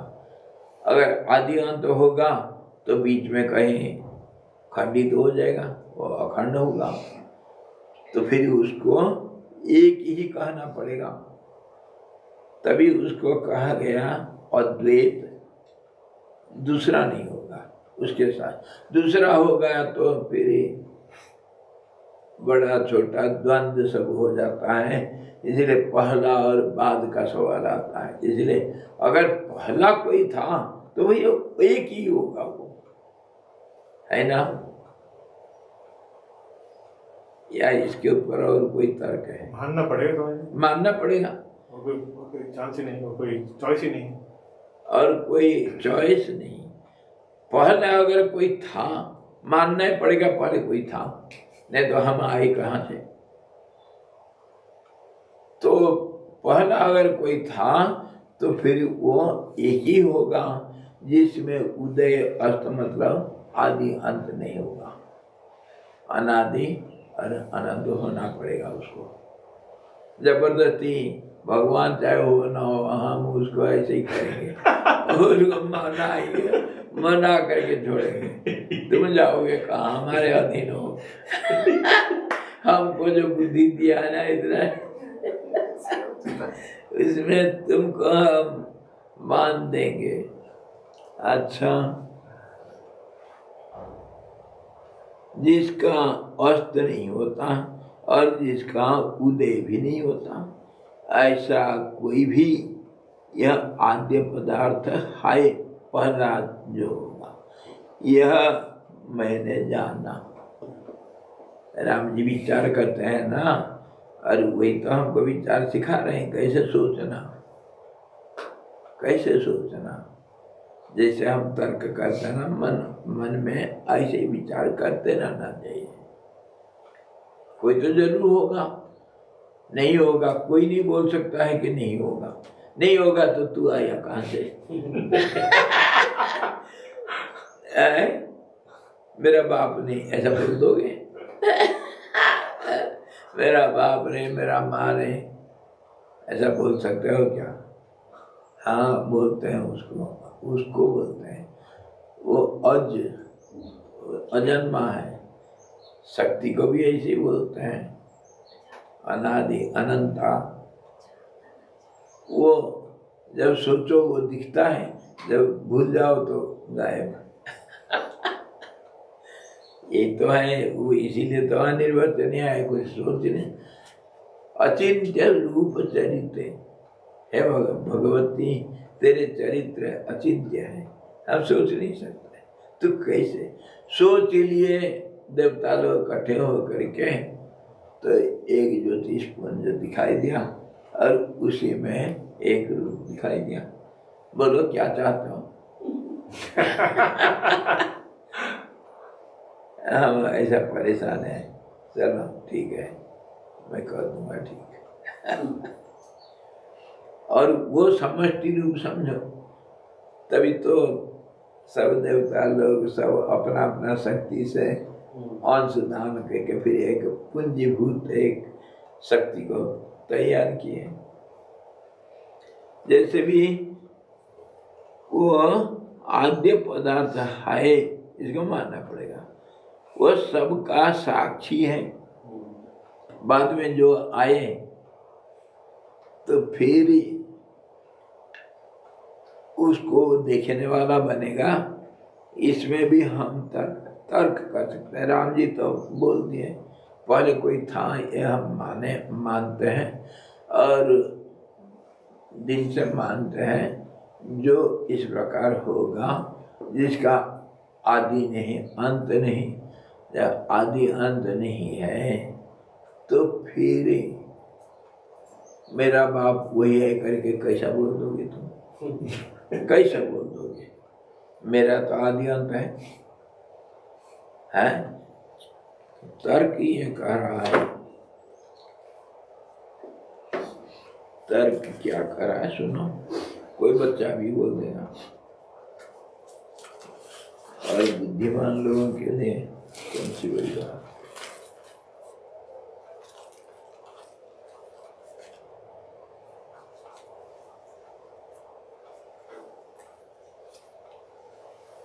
अच्छा, मैजिक गार्ड।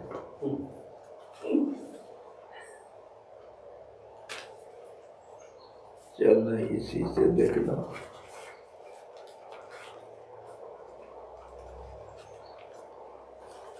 इसके ऊपर हम सवाल इसीलिए करते हैं, जिसका उदय नहीं अस्त नहीं।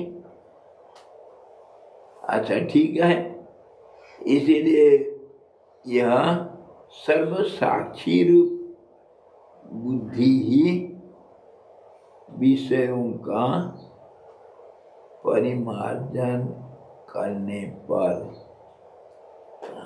इसमें सवाल नहीं कर सकते। वो कह रहे हैं जो होगा उसका उदय तो नहीं होगा, लेकिन तो उदय अगर उदय हो नहीं हो सकता तो क्या होगा? वो साक्षी होगा। साक्षी रूपा बुद्धि ही विषय का विषयों का साक्षी होगा। वो जब कोई दूसरा नहीं है तो फिर साक्षी कैसे बनेगा? किसको देखेगा वो? सवाल उठेगा नहीं।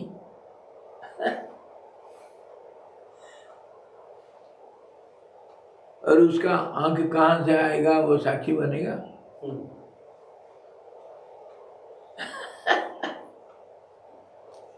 बोलो, सोचो इसके ऊपर। राम जी कह रहे हैं, मैं नहीं कर रहा हूं।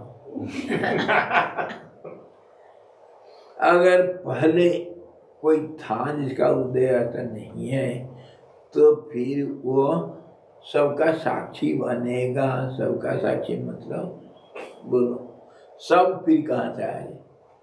ये सब शब्द सर्व शब्द कहाँ से आया? जब वो अकेला है, जिसका उदय नहीं, जिसका अवस्था नहीं, वो एक भी नहीं बोल सकते हो। एक भी नहीं बोल सकते हो। एक क्यों नहीं बोल सकते हो?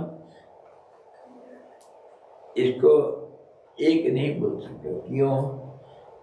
क्योंकि दो का अभाव में एक नहीं गिना जाता है।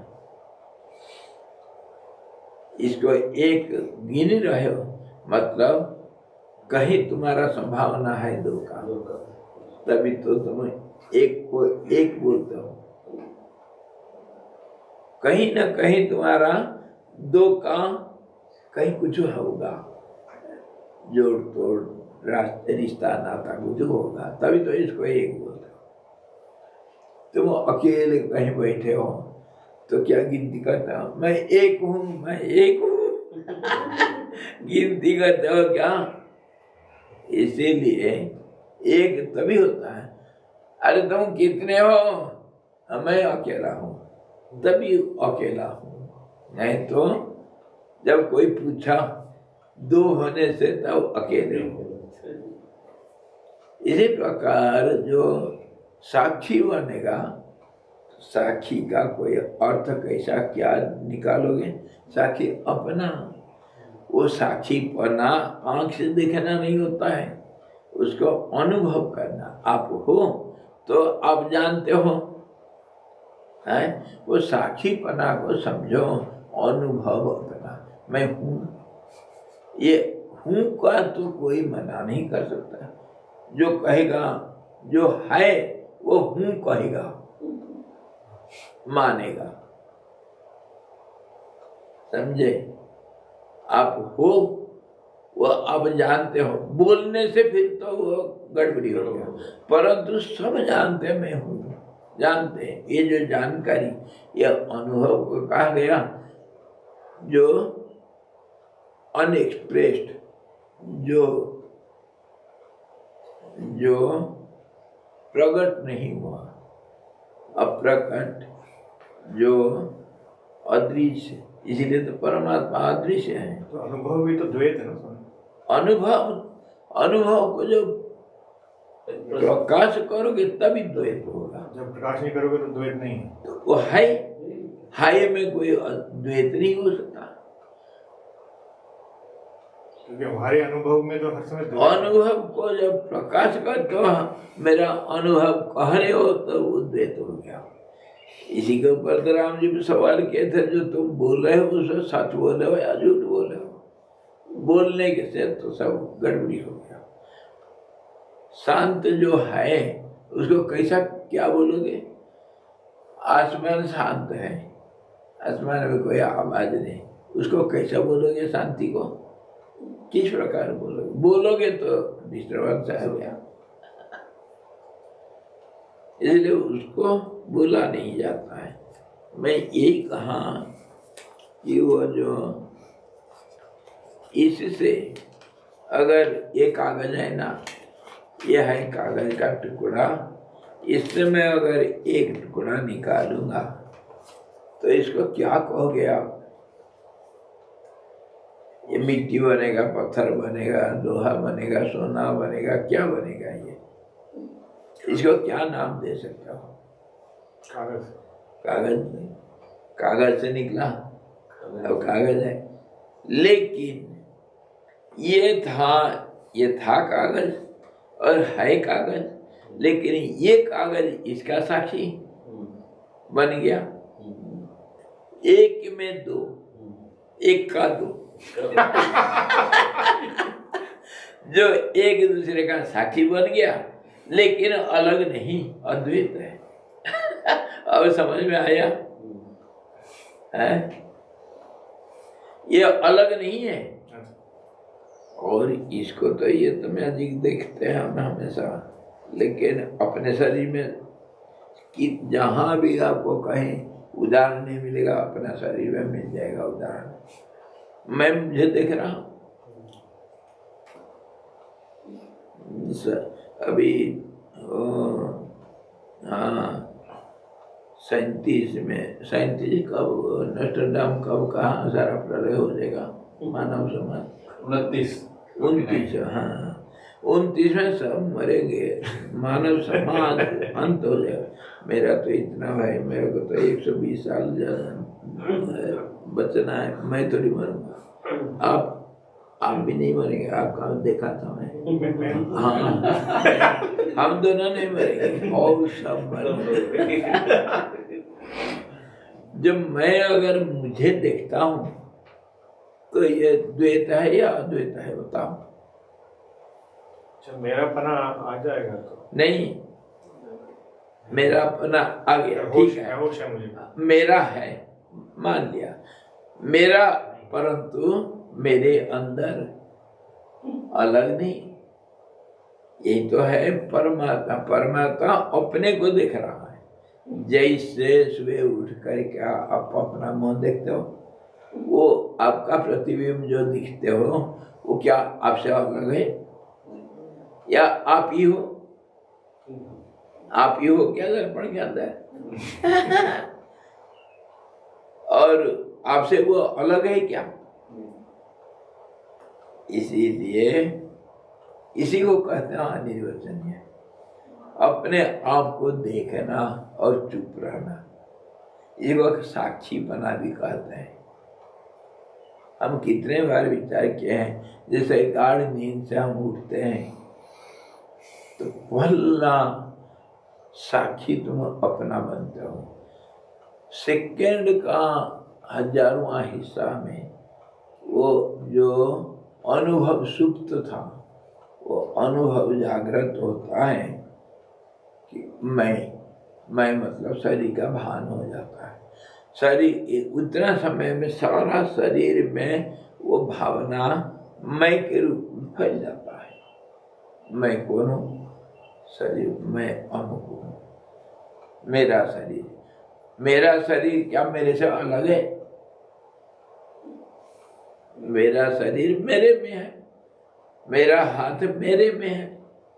इसीलिए इस प्रकार का जो भावना है, इसको ना हम अलग बता सकते हैं, द्वैत नहीं बता सकते हैं और अद्वैत भी नहीं बता सकते हैं। इसीलिए इसको कहा अनिर्वचनीय। मुझे मैं देखूं है, मुझे मैं समझूं तो मेरा नाम संसार है और मेरा लीला अपार है। मैं अखंड भावना धारा, अनंत भावना धारा, मेरा नाम संसार। इसी को कहते हैं साक्षी भाव। दो में भी साक्षी होता है, दो में साक्षी होगा वो तो सर्वसाधारण सब जानते हैं। दो में एक वस्तु होगा, उसको देखने वाला जैसे दृष्टा और दृश्य होगा, इसमें तो कोई तकलीफ नहीं। परंतु एक के अंदर साक्षी अपने आप को देखना, इसी में अद्वैत के अंदर भी जो पहला था वो सर्वसाक्षी मतलब अपने को जिस प्रकार वो समझा और अपने को देखा। और जिसका सरस्वती उपनिषद में इसी का तो कहा था, प्रतिबिंब जो पहला हुआ वो तीन हुआ, जो क्या हुआ 3 डायमेंशनल। आपका जो कन्हैया आंख मारता है वो एक तरफ से देखो आंख बंद है, सामने से देखो आंख खुला है, दूसरे किनारे से टेढ़े आंख में देख तो ये जो अलग अलग डायमेंशन है, एक ही अलग अलग दिखता है। तो अपने आप को वो जब देखेगा तो उसको कहते हैं साक्षी बना। और दूसरे को देखना तो वो तो सब जानते हैं, उसमें कौन सा बड़ी बात है। दृष्टा से अगर हैं, विष्णु सहस्त्र नाम हमारे ही नाम है। बिल्कुल, इसीलिए तो मंत्र रूप बनना।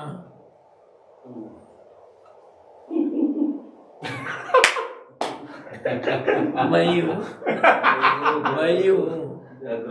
मंत्र रूप बन करके, देव रूप बन करके देवता का आराधना किया जाता है। खुद तुम ही हो, उसको मान नहीं पा रहे हो, इसलिए जबरदस्ती मानना पड़ेगा। वो जो करते हैं वो तो संकल्प होता है।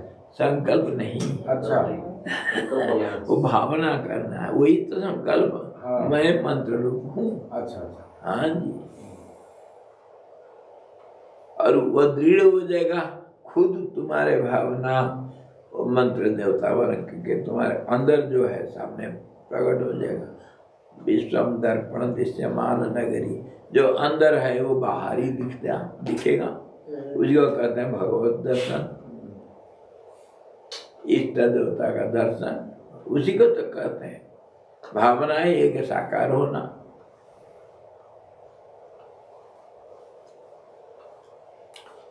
अब क्या हुआ,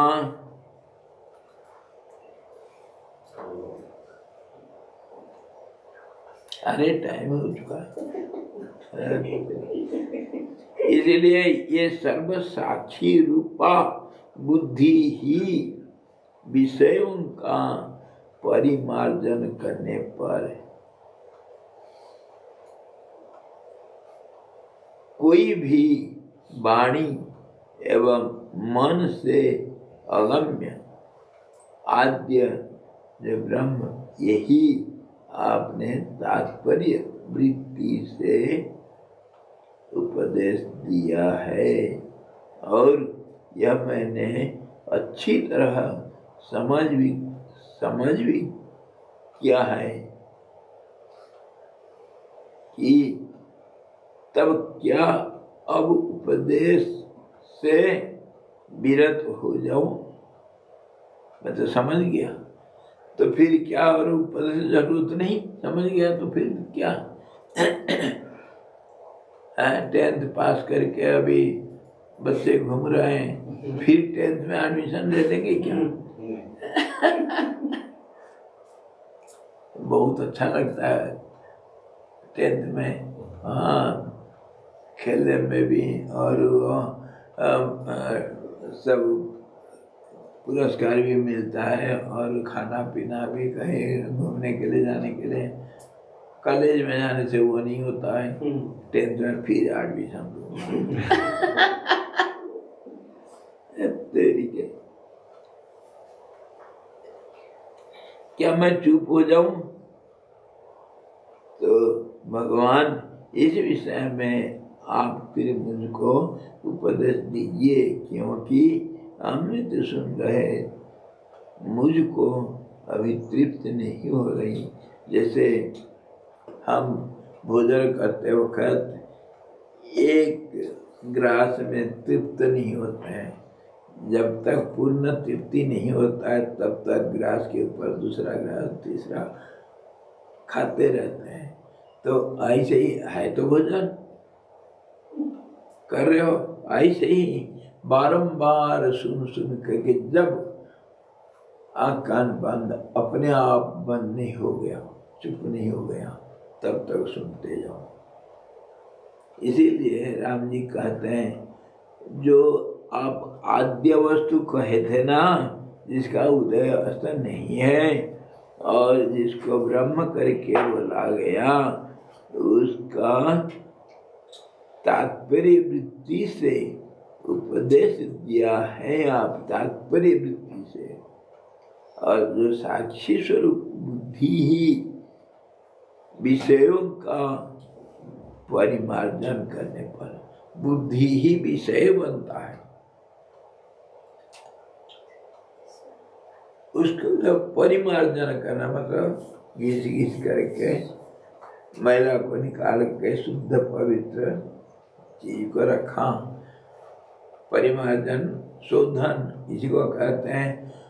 ऊपर से जो अध्यास दिया गया, बुद्धि को जो विषय रूप दिया गया, वो विषय को अगर हम हटा दें, वही मल है। बुद्धि के ऊपर मतलब जो चित्त स्थिर है, उसमें अस्थिरता जो नाम रूप के रूप में जो अस्थिरता विषय के साथ संबंध रखता है, उसको अगर हम हटा देंगे तो फिर जो शुद्ध पवित्र जो चीज रह गया, बुद्धि का जो स्वरूप रहेगा, वह तत्व है। उसको आप परिमार्जन करते हुए, बुद्धि को शोधन करते हुए मुझे समझाए, उसी पदार्थ को। मैं समझ गया, लेकिन क्या इसको समझ जाने के बाद उपदेश बंद कर दें, हमारा क्लास खत्म? बोलो, कल से बंद? नहीं, अभी तक पूरा पेट भरा नहीं।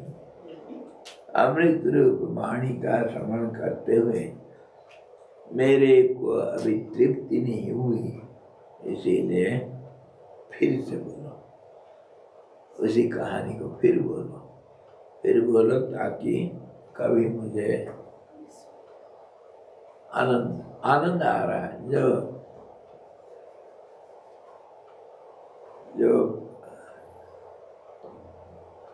अमृत पान कर रहा है उसमें तृप्ति कैसे हो सकता है?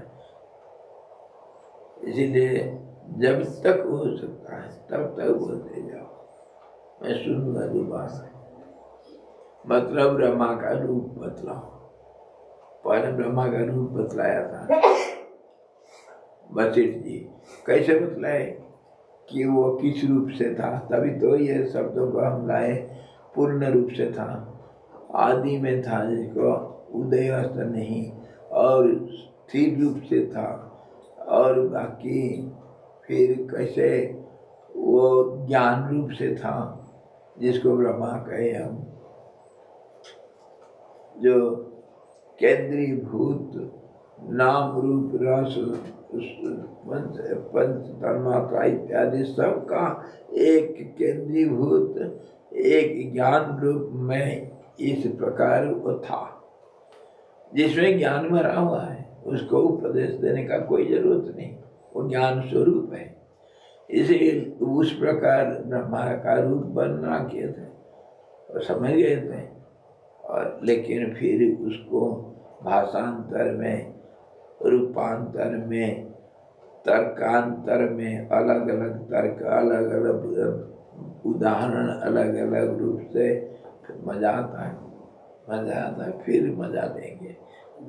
गुरु जी फिर बोलो, ठीक है, कल करेंगे। हरि ओम। ओम पूर्णमदः पूर्णमिदं पूर्णात् पूर्णमुदच्यते पूर्णस्य पूर्णमादाय पूर्णमेवावशिष्यते। ओम शांति शांति शांति। सद्गुरु भगवान की जय, शब्दा ब्रह्म की जय, सरस्वती महारानी की जय, योग वशिष्ठ जी भगवान की जय।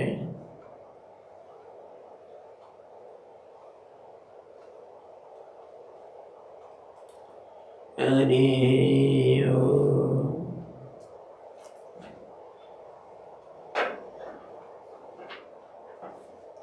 हम जो पूर्ण के बारे में अभी बात करें, सबको पूर्ण करके था, उसी को समझ जाने थे। पूर्ण से पूर्ण माना है, पूर्णमेवावशिष्यते तब, और वो सबसे शांति का पहला रास्ता। पूर्ण है समझ गया तो शांत, वो कैसे रहेगा? शांत रहेगा। उसमें कोई अपने को प्रकाशित करने का कोई आवश्यकता नहीं, ना हो पाएगा। वो उसको पूर्ण समझना चाहिए। चलो,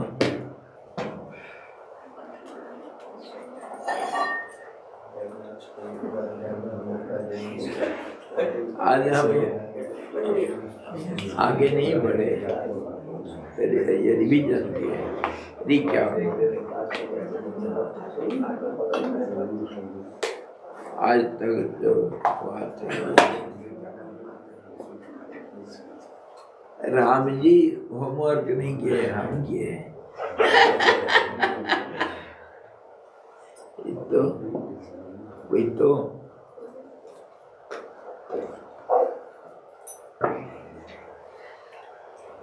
बाय भाई बाय कामजी। हरिओम।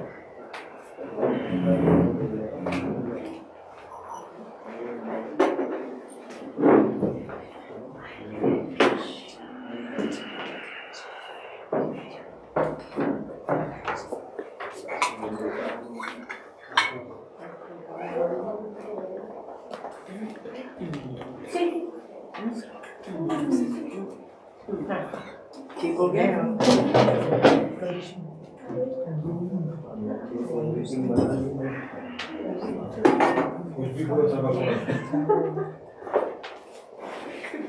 कि महारानी कब आएगी?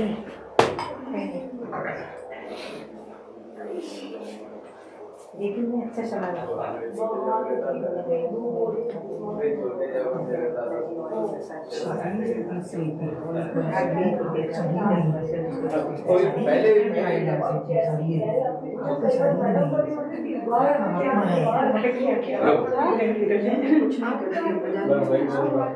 हाँ परमात्मा है सबको।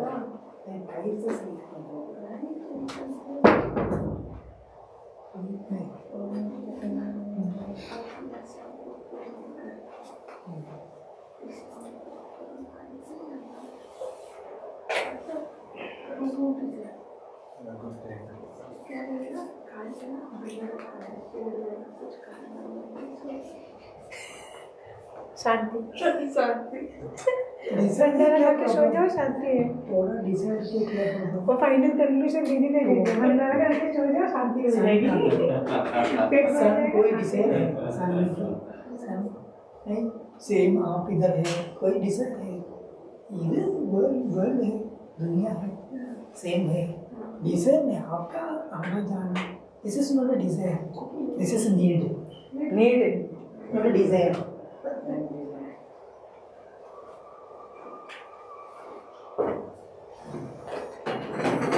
आज 4% डाउन है बहुत ही